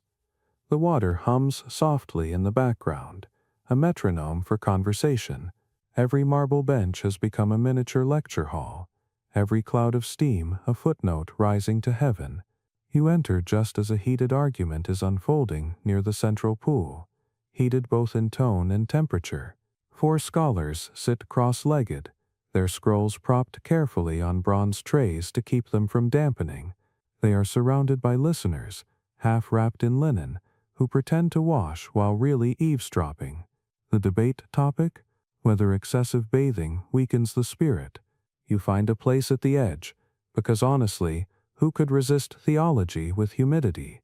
The first scholar, lean and sharp-eyed, pounds his fist lightly on the marble. "Faith is heat," he declares. "If you sweat too much of it away, what remains? Lukewarm devotion." His voice reverberates against the dome, echoing back like divine affirmation. The second scholar, rounder and calmer, waves a dismissive hand. "Nonsense. Cleanliness amplifies the soul. The Prophet himself said cleanliness is half of faith, and therefore twice as important as your other half. The crowd chuckles. Steam drifts between them like a referee unwilling to intervene. A mainstream historical fact wafts in with the humidity. The Abbasid bathhouses were not just places for washing, they were social and intellectual salons. Scholars, poets, and theologians gathered in them as comfortably as they did in mosques or libraries. The hammam majlis, or bathhouse assembly, was where philosophy met gossip, and arguments about metaphysics could pause for someone to ask if the soap was imported from Aleppo. Many chroniclers even record that certain theological breakthroughs were inspired mid-scrub. In a world obsessed with purity, steam became the empire's Wi-Fi, transmitting ideas faster than ink. Back in the debate, the first scholar stands dramatically, towel fluttering like a banner. Listen, brothers. A man who bathes too much becomes delicate. His heart softens. He grows fearful of dirt, and thus of the world. The warrior who smells of roses cannot march to battle. The second scholar sighs. Better to smell of roses than regret, he replies. The crowd laughs again, but the argument is far from done. A third voice joins in, an elderly poet with silver hair plastered to his forehead. You both miss the point, he says with theatrical exasperation. The hammam is metaphor. To cleanse the body is to rinse illusion, not sweat. When the water runs clear, you see yourself as truth intended. He lifts his hands, dripping, like a prophet of moisture. The listeners murmur in appreciation. One whispers, he's quoting his own verses again. The poet smirks. Who else would dare quote me accurately? A quirky tidbit emerges in the conversation. One of the younger scholars tells a tale about a philosopher who nearly drowned while meditating in the bath. He sought enlightenment, the scholar says, and found submersion instead. The poet laughs so hard he nearly slips off the marble bench. The debate momentarily dissolves into laughter, towels, and a brief flurry of splashes as someone jokingly reenacts the philosopher's ill-fated enlightenment. As the noise settles, a thin, hawk-nosed man clears his throat. He introduces himself as a jurist from Kufa. His robe is immaculate despite the humidity. All of you, he says calmly, forget the purpose of water. It is neither indulgence nor metaphor. It is law. Purity is prerequisite for prayer, and the bathhouse is merely its extension. He looks around sternly. Without intention, washing is just wetness. The room quiets. Even the poet bows slightly. In this empire, piety still outranks punchlines. An open scholarly debate still lingers among historians about whether these bathhouse discussions were formal theological gatherings or casual improvisations disguised as them.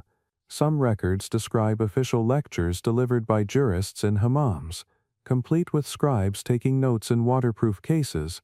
Others insist they were simply drunken arguments later romanticized by chroniclers. Standing there amid the glow of steam and laughter, you suspect both are true. The Abbasids were practical. They found no contradiction between philosophy and comfort. If wisdom could be boiled, they would have distilled it here. The poet begins another tangent, this time about scent and revelation. Do you think, he asks the jurist, that angels recognize us by smell? What if heaven admits only those who have bathed recently? The jurist's eyebrow twitches. Then poets will remain outside, he replies dryly. The entire room erupts again, laughter echoing beneath the dome, until droplets fall from the ceiling like divine applause.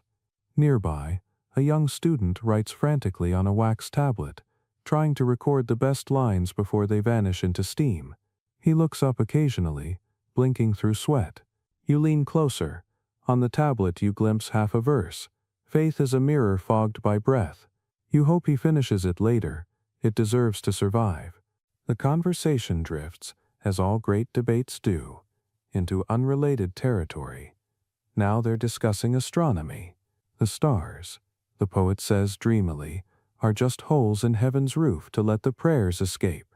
The scholar frowns. No, they are the mathematics of mercy. The jurist interrupts again. They are proof of divine order. Someone at the back mutters, they're late rent collectors. Laughter again. You realize this is what passes for recreation here: wit sharpened by heat, faith softened by sweat. A servant passes through carrying trays of sherbet, each glass frosted and dripping. The scholars pause their discourse long enough to drink. The liquid tastes of sugar, lime, and sanity. For a brief moment, silence reigns, punctuated only by the sound of cooling sighs. Then, inevitably, the poet starts again. If cleanliness is half of faith, he muses, then filth must be the other half's test. The jurist groans. You'll turn theology into laundry if left unchecked. The poet grins. Better that than let the theologians hang it out to dry. A mainstream historical aside. Scholars of the Abbasid age truly did blur lines between science, faith, and art. In the same city, you could find a mathematician writing poems about numbers and a poet inventing new measures for perfume density. The hammam merely condensed this intellectual alchemy into steam. It was the empire's informal think tank, one where arguments evaporated but their fragrance lingered. The debate finally winds down. The jurist declares he must leave for evening prayer. The poet bows dramatically. May your ablution be brief, he teases. The jurist glares, then smiles despite himself. They shake hands wetly. The other scholars disperse to smaller conversations about everything from translation of Greek texts to which brand of soap best represents the divine balance of texture and scent. One of them, noticing you, chuckles. Write this down, stranger. The true proof of God's mercy is that scholars cannot argue underwater. You laugh, because he's right.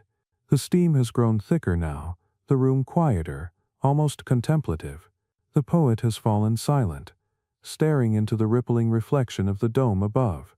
It's strange, he murmurs, more to himself than anyone else, how the world looks clearer when blurred. You feel the truth of it. Maybe that's why the Abbasids built their bathhouses as sanctuaries of fog. Clarity is overrated. Understanding often requires mist. As you prepare to leave, the scholar from Kufa nods respectfully. Remember what was said, he calls after you. Water teaches debate better than ink. It flows, it reflects, it resists. His words follow you through the corridor, like the scent of myrrh. You glance back one last time at the room, now glowing in dim lamplight. Men still arguing softly, water still dripping in rhythm, steam rising like the ghost of wisdom itself. And you think that if every empire had its scholars bathe together before they fought, history might have smelled a little sweeter. You return after what feels like years, though the hammam still breathes with the same slow rhythm, as if it has no interest in your sense of time. But something has changed. The marble that once gleamed like morning now dulls under a thin film of neglect. The fountains murmur more weakly, their voices tired. The steam feels thinner, the scent less sure of itself. You realize you've arrived at the twilight of the Abbasids, when even the air seems to know the empire's pulse is fading. What was once the empire's mirror of purity now reflects cracks both literal and spiritual. The hammam is still beautiful, but it's the kind of beauty you only notice when you know it won't last. The attendant who greets you is older than the stones, or at least looks it. His smile is faint but familiar. Welcome back, he says quietly. The water's still warm, mostly. He doesn't need to explain the mostly. The city outside has changed. Canals silted, taxes rising, caravans less frequent. Even soap, once abundant, has become a luxury. They burn olive pits for heat now, he adds with a grim chuckle, the scent of cleanliness with a hint of despair. He hands you a towel patched with mismatched fabric. The embroidery has faded, but the pattern is still beautiful, stubbornly clinging to its former elegance, much like the empire itself. A mainstream historical fact seeps into the scene like water through cracks. By the 10th century, the Abbasid Caliphate had begun to fracture under internal strife and external pressure. Trade routes shifted, revolts simmered, and the once glittering capital of Baghdad saw its canals choke with silt. Public works decayed. Even the grand hammams lost their sparkle. What had once been maintained by royal decree now depended on charity, habit, and nostalgia. You wander deeper, and the change grows clearer. The domed ceiling, once jeweled with light from star-shaped vents, now weeps condensation from cracks where plaster used to shine. A drip lands on your shoulder, cold, uninvited. The marble floor feels rough underfoot, no longer polished daily, but worn uneven by time and neglect. You think of the old scholars and poets who once argued here about the purity of faith. Now only silence debates the sound of its own echo. The old attendant gestures toward the main fountain, now reduced to a trickle. We clean it once a week, he says. The Caliph still bathes, well, one of them. His shrug holds centuries of exhaustion. There are, by now, too many Caliphs claiming the same title, each ruling fragments of what was once a world. The idea of empire has become a memory soaked in perfume. We had visitors once, he continues, from Samarra, Nishapur, even Constantinople. They said our water felt like silk. He smiles wistfully. Now it feels like rain that's forgotten its purpose. A group of men enter, fewer than before, their voices subdued. They speak of new rulers, new taxes, new humiliations. One of them, a merchant with cracked hands, sighs. We used to export soap to Damascus. Now we import debt. Another laughs bitterly. At least we still sweat together. The humor lands, barely. You sit near them, feeling like a witness to a civilization washing itself out of history. A quirky tidbit lingers in the air. Half anecdote, half lament. One of the men tells how, during the recent drought, an imam declared that the hammams were sinful extravagance. He said we'd angered God with too much washing, the merchant recalls. So we closed them for a month. The city stank so badly the imam changed his mind. The group bursts into laughter, genuine this time, but it fades quickly. The joke is too close to truth. You wander toward the smaller chambers. The walls are streaked with mineral stains that look almost like tears. The carved inscriptions about purity are worn nearly smooth by centuries of steam. You trace one faint line of calligraphy with your finger, feeling its ghost under your skin. He who neglects water, neglects God. You can't tell if it's a warning or an epitaph. The attendant returns carrying a bucket of cloudy water. We ration it now, he says apologetically. The aqueduct is sick. He explains that parts of Baghdad's once mighty canal system have collapsed. Without engineers to maintain it, the Tigris floods unpredictably, and half the city's water turns brackish. People still come, he adds softly. They say the warmth helps them forget. He pours a ladle of water over a cracked marble slab. The steam rises weakly, like memory struggling to stay relevant. An open scholarly debate simmers beneath this decay. Some historians argue that the fall of Baghdad's public bathhouses symbolized not just economic decline, but a cultural one. The loss of the balance between body and spirit that defined the Abbasid age. Others claim the hammams survived long after the empire's politics crumbled, maintained by merchants and mystics who saw cleanliness as resistance, a quiet act of dignity against chaos. You look around and think both are true. The water may be shallow, but the faith that built it still ripples beneath the surface. A poet, or something close to one, sits near the edge of the fountain scribbling on a scrap of parchment. His voice cracks as he reads aloud. The marble cools. The pipes forget their song, but still the water dreams. The others chuckle gently, not mocking, but mourning. He writes for ghosts, the attendant murmurs. But at least the ghosts listen. You wonder if the poet knows you're listening too. A sudden gust of wind sneaks through a broken vent, scattering the lamps and dimming the light. The steam wavers for a heartbeat. The entire room looks like a mirage, the past flickering through heat. You see, or think you see, the hammam as it was, perfumed, crowded, golden, voices laughing, philosophers debating, rosewater glistening on marble. Then the vision fades, leaving only dripping water and tired men staring into their reflections. The attendant sits beside you. Do you know, he says softly, when the canal failed last winter, we thought we'd have to close. But people came anyway, bringing buckets. They said even one ladle of warm water was enough to remember who we were. His eyes glint with pride. So we keep it open, a little warmth, a little faith.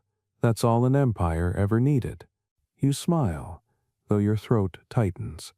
The scent of jasmine still lingers faintly in the air, but underneath it now is something earthier. The smell of stone, dust, and human endurance. You realize that decay, too, has its fragrance.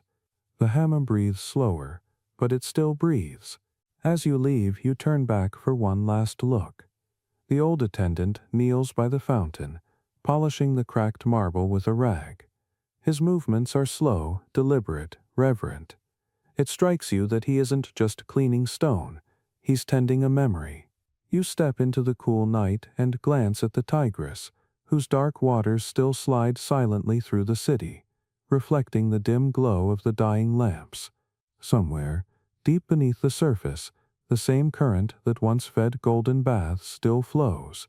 The empire may have drained away, but its warmth lingers in the water, and as the last trace of steam curls into the sky, you can almost hear it whisper, "Cleanliness is half of faith, but remembrance is the other half."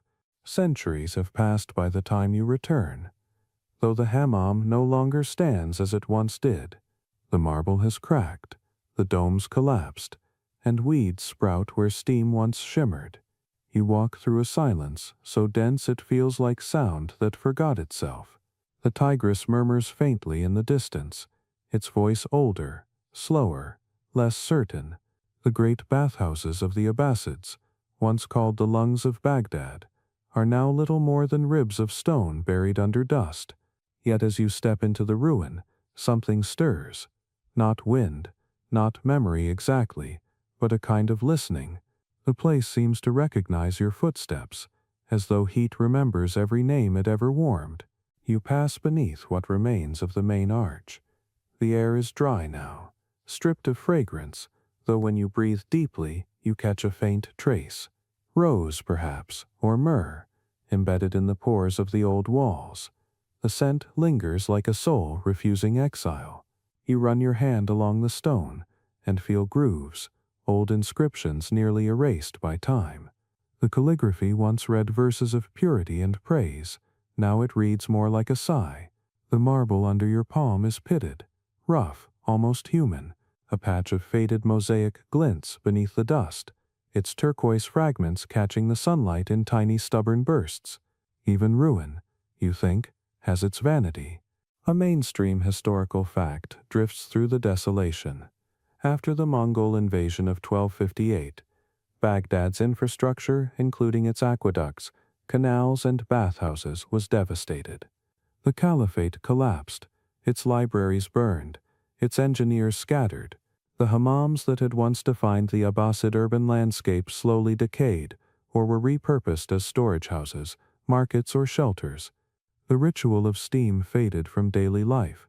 Cleanliness itself became a luxury again. You pick your way through the rubble, each step releasing a soft puff of dust that hangs in the air like ghostly breath. It's quiet, too quiet, but you can almost hear things beneath it. The faintest whisper of dripping water, the echo of laughter, the hiss of steam rising. It's not imagination, it's memory, stored in the architecture. The hammam was always built to carry sound. Even now, its echoes refuse extinction. You whisper a word, salam, and it returns to you, weaker but clear, like a friend calling from another century. In the corner of the ruin, a small patch of floor has survived intact. Its marble is darkened by time, but still holds the faint circular pattern where the main fountain once stood. You kneel beside it, tracing the outline. Someone has placed offerings here. Coins, dried petals, even a small clay cup filled with river water. A modern pilgrim, maybe, or an archaeologist sentimental enough to believe stones need worship. You dip your fingers into the cup. The water is lukewarm, gritty, alive with reflection. For a heartbeat, the sunlight refracts through it, and you truly see the hammam as it once was. Walls glittering with mosaics, voices mingling in laughter, the air thick with scent. Then it's gone again, leaving only the faint shimmer of dust and silence. A quirky tidbit preserved by archaeologists comes to mind. In excavating old bathhouses across the Abbasid world, from Samarra to Cairo, they found remnants of rose petals fused into drain pipes. The heat had sealed them there like signatures of fragrance trapped in time. Centuries later, when those pipes were unearthed, the faint smell of rose was still detectable. Scientists dismissed it as contamination, but one researcher wrote quietly in her notes, "The building exhaled perfume." You like that thought. The hammam may have died, but it refuses to decompose politely.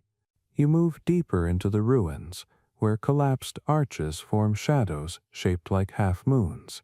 Birds nest in what was once the dome. Their flutter echoes eerily, almost like the laughter of bathers long gone. You imagine ghosts lounging where steam once curled, discussing poetry, medicine, or love. You imagine the Caliph himself drifting through as a shadow, no crown, no throne, only the faint perfume of amber marking his passage. The historian inside you recalls an open scholarly debate. Did the Mongols deliberately destroy the bathhouses, or did neglect and time do the work? Some argue the conquerors, indifferent to such rituals, simply let the infrastructure decay. Others suggest they saw the hammams as symbols of Abbasid refinement, and therefore erased them to break the spirit of the city. Whatever the truth, the result is the same: the silence of marble where once there was laughter, the cool stillness where once the empire's pulse beat hot and fragrant. You rest on a broken bench, sunlight pressing down through a crack in the dome. The light cuts through dust like a column of gold. It feels almost sacred, this ruin less a graveyard than a confessional of stone. You close your eyes and listen. Somewhere beyond the rubble, the river flows. You imagine it carrying traces of the old water still. Minerals, scents, maybe even microscopic remnants of soap. The empire dissolved, but its chemistry endures, drifting in the current like an unending ablution. Then faintly, you hear it, a voice, or rather, a memory pretending to be one. It's the voice of the old attendant from long ago, or maybe his echo across centuries. Even one ladle of warm water, he says, is enough to remember who we were. You open your eyes quickly, half expecting to see him standing there with his bucket and his tired smile. But there's only the wind. Still, you murmur a thank you, because somewhere he might still be listening. You notice graffiti scratched into a section of plaster. Not Arabic, but Latin letters left by a traveler from another age. It reads simply, "Still warm." You run your fingers over it, smiling at the audacity. Somehow the phrase feels true. Beneath your hand, the stone gives off a faint residual warmth. Not heat from the sun, but something deeper, like the earth remembering the baths that once pulsed above it. The wind shifts, carrying the scent of the river, mud, algae, and impossibly, a trace of musk. It's faint but real, a ghostly fragrance rising from the cracks. You laugh softly. "You stubborn old place," you whisper. "You really won't stop breathing, will you?" The ruin doesn't answer, but the silence feels companionable now, as if the hammam approves. Before you leave, you kneel once more by the fountain's outline and press your palm to the cool marble. You cleaned more than bodies, you say quietly. You washed centuries. The stone seems to hum under your hand, almost imperceptibly. You imagine that beneath it, deep in the earth, the old pipes still hold a few drops of trapped water, sealed by minerals, waiting patiently for someone to listen. As you step out into the blazing daylight, you glance back at the broken dome one last time. The wind moves through the arches with a low sigh that sounds almost like steam. The sound follows you down the hill, mingling with the noise of modern Baghdad, a car horn, a vendor's cry, a child's laughter. For a moment, the two worlds overlap, ancient heat and present dust, both alive in the same breath. You walk toward the river, thinking how everything that once flowed through these baths, the water, the scents, the voices, still flows, just differently. Nothing truly disappears. It only changes form. Even empires, it seems, evaporate into history, the way steam fades into air, gone, yet everywhere. And as the wind carries that faint scent of rose again, you can almost hear the hammam whisper across the centuries. Cleanliness was half of faith, memory. The other half is what keeps us warm. Gone, the city no longer looks like the one that once guarded this steam-soaked jewel. Yet the rhythm of water remains the same. You walk through a narrow Baghdad street, where neon signs blink over century-old bricks, and the air smells of diesel, dust, and kebab smoke, instead of rose and amber. The hammams that survived have new names now. Some half-tourist curiosities, others hidden sanctuaries, for the old who still remember the Abbasid warmth. You find one tucked between a tea shop and a repair stall, its doorway marked by faded tilework depicting blue vines. Above it, a flickering sign reads simply, Hammam al-Rahma, since 874, rebuilt 1962. The door creaks as you enter, and time folds inward. The interior surprises you. The marble is cracked, but the heat feels alive in a way that seems almost defiant. A teenage attendant, wearing headphones and an amused expression, hands you a towel and gestures vaguely toward the main hall. Boiler's new, he says in English. Wi-Fi doesn't reach inside. You smile. Some things never change. The priorities of comfort remain steady across dynasties. The scent here isn't the Abbasid blend of musk and sandalwood, but eucalyptus and lemon detergent. The hum of a water heater replaces the hiss of a wood furnace, yet beneath the synthetic brightness, you swear you can still sense something ancient breathing, an echo in the humidity. A mainstream historical fact condenses among the droplets. Many of Baghdad's surviving hammams were rebuilt during the 20th century. Their domes restored using the same geometric plans traced from Abbasid blueprints. Modern plumbing replaced the old copper channels, but the architecture remained faithful. Those star-cut skylights, those echoing chambers designed to amplify laughter and prayer. The city has endured empires, wars, and sanctions, yet somehow these bathhouses persist. Anthropologists now describe them as cultural fossils still alive, preserved by habit more than heritage. You walk into the steam room expecting chatter, but find silence instead. 3 men sitting separately, each lost in his own thoughts. One scrolls through his phone, another stares into space, and the third, an old man with a towel around his neck, catches your eye and grins. You're looking for ghosts, he says in Arabic, his voice raspy but kind. You'll find them. They never left. He gestures toward the tiled wall. See that crack? The water still runs from the old spring beneath, same source since the Caliphs. The pipes changed, but not the heart. You settle beside him, the bench warm, the air humming with heat.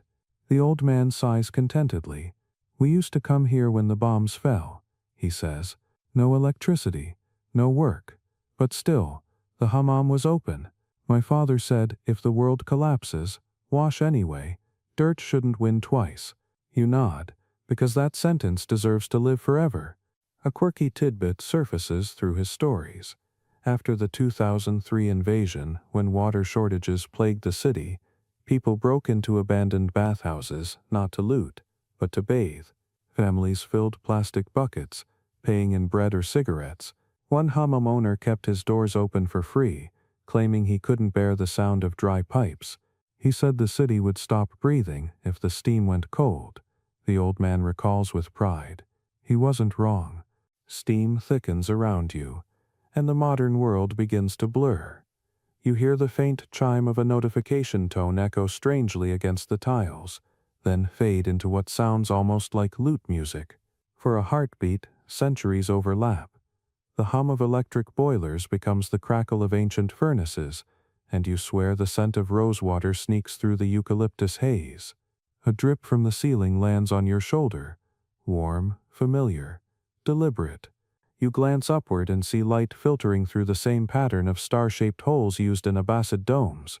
History, it seems, still watches through those stars. An open scholarly debate flickers through your thoughts.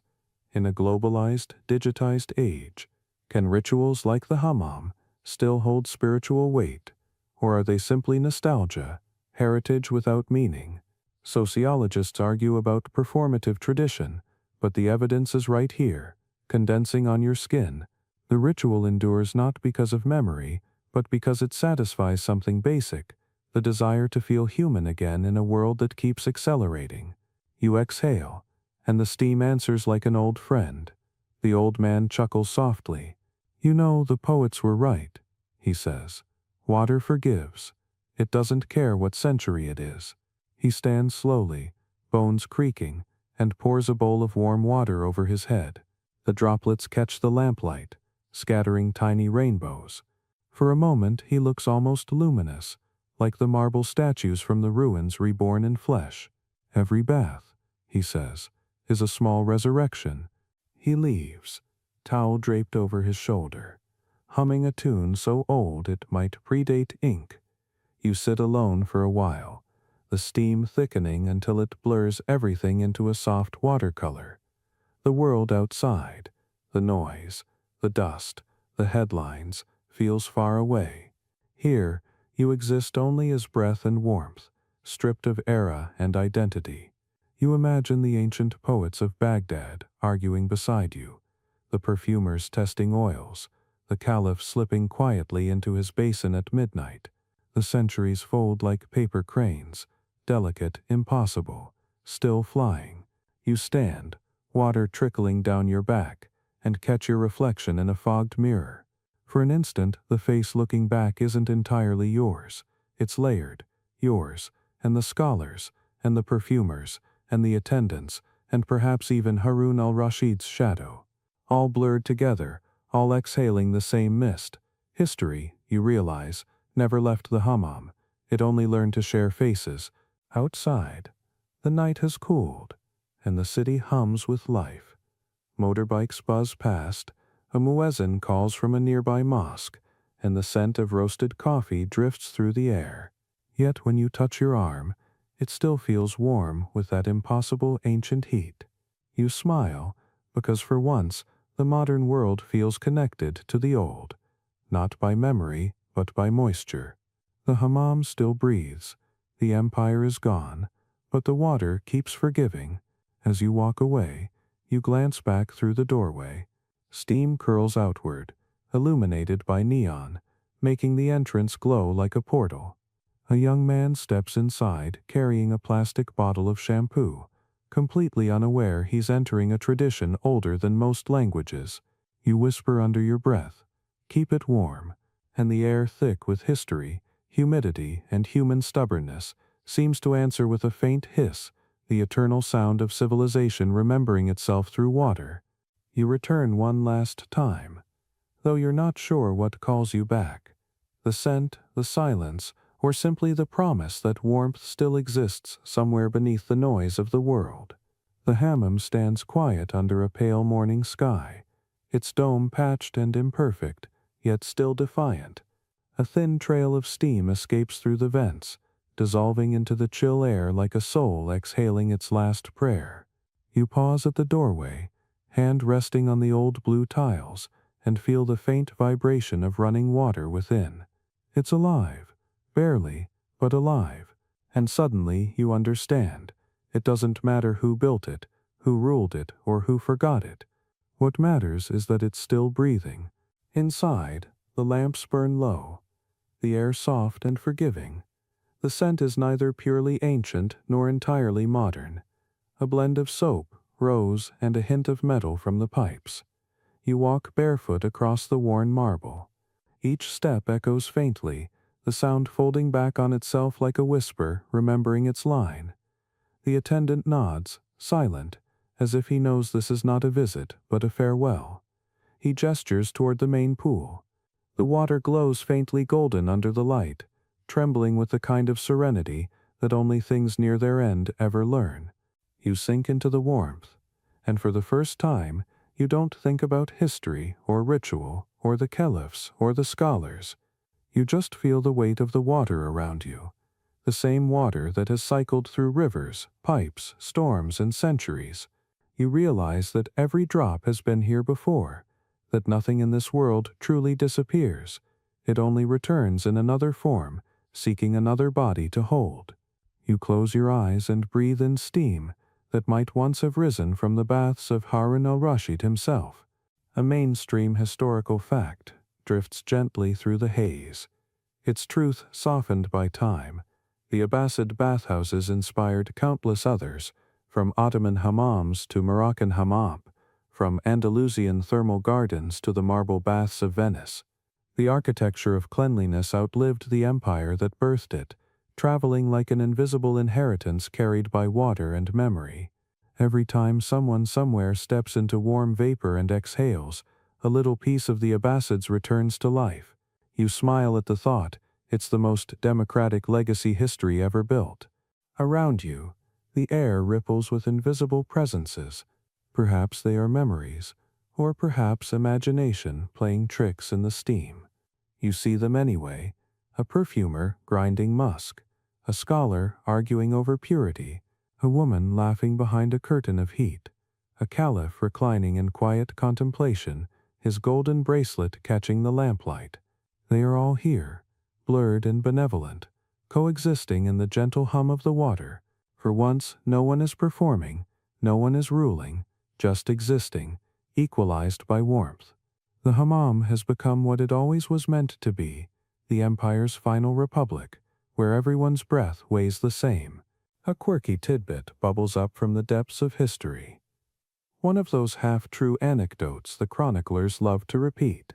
They said that when the Mongols stormed Baghdad, one bathhouse continued to run for 3 days after the invasion, heated by the fires that destroyed the city. The water stayed warm, the legend claims, because mercy refused to leave. No historian can prove it, yet here, submerged in this last pool of peace, you believe it completely. Mercy, after all, is the one element no conqueror can drain. You look up. The dome above is patched with concrete, but through one of its star-shaped holes a shaft of sunlight pierces the mist. Dust and vapor dance in the beam, turning it into something holy. You lift your hand into the light, and the steam clings to your skin, glimmering like a living veil. For a moment it feels as though time itself has paused to rest in your palm. You whisper to it softly, the way one might address an old friend. You survived. An open scholarly debate echoes faintly in your mind. The question of whether civilizations truly die or merely change shape. Some historians insist the Abbasids fell completely, their achievements buried beneath conquest and ruin. Others argue the opposite, that the spirit of their world, its curiosity, tolerance, devotion to beauty, filtered quietly into every culture that followed. Sitting here in this little bathhouse, surrounded by its cracked marble and humming pipes, you know which side you believe. Civilizations don't vanish, they condense, like vapor cooling into water, waiting for another age to reheat them. The warmth deepens, wrapping around you like a memory with perfect manners, never rushing, never demanding. You lean your head back against the marble and listen.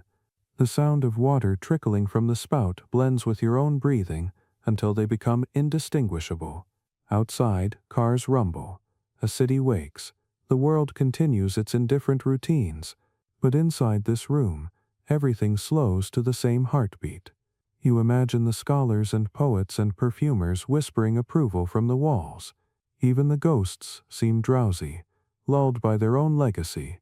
You rise slowly, the water sliding off your skin in silver ribbons. The attendant appears with a towel, offers it wordlessly, and for the first time you notice the faint embroidery near its edge, an old pattern of interlocking stars worn almost smooth. You run your thumb over it and smile. Somewhere, a fragment of Abbasid artistry has survived the centuries, disguised as fabric. You wrap it around your shoulders, feeling both cleaner and older than before. You glance once more at the pool, its surface trembling with heat. You realize that the hammam has been teaching the same lesson for 1,200 years. Warmth is temporary, but its memory lingers. Water forgives everyone, no matter how many times it's been clouded. The thought fills you with an impossible calm. You step toward the exit, leaving small wet footprints that shimmer briefly before vanishing. Outside, the air is cool. The sun has climbed higher, scattering light across the city's rooftops. The world smells faintly of smoke and bread. Behind you, the hammam exhales one last gentle puff of steam, as if sighing in contentment. You watch it drift upward and dissolve into the bright blue sky. For a long moment, you simply stand there, breathing in the ordinary miracle of air. Then, as the last trace of warmth fades from your skin, you whisper a quiet goodbye to the water, to the voices, to the centuries that somehow refuse to drown. And as the city resumes its rhythm, the final vapor twirls once more above the dome, before disappearing entirely. You close your eyes, and the world grows slow, soft, forgiving. The last sound you hear is the faint echo of dripping water, steady, eternal, alive. Sweet dreams.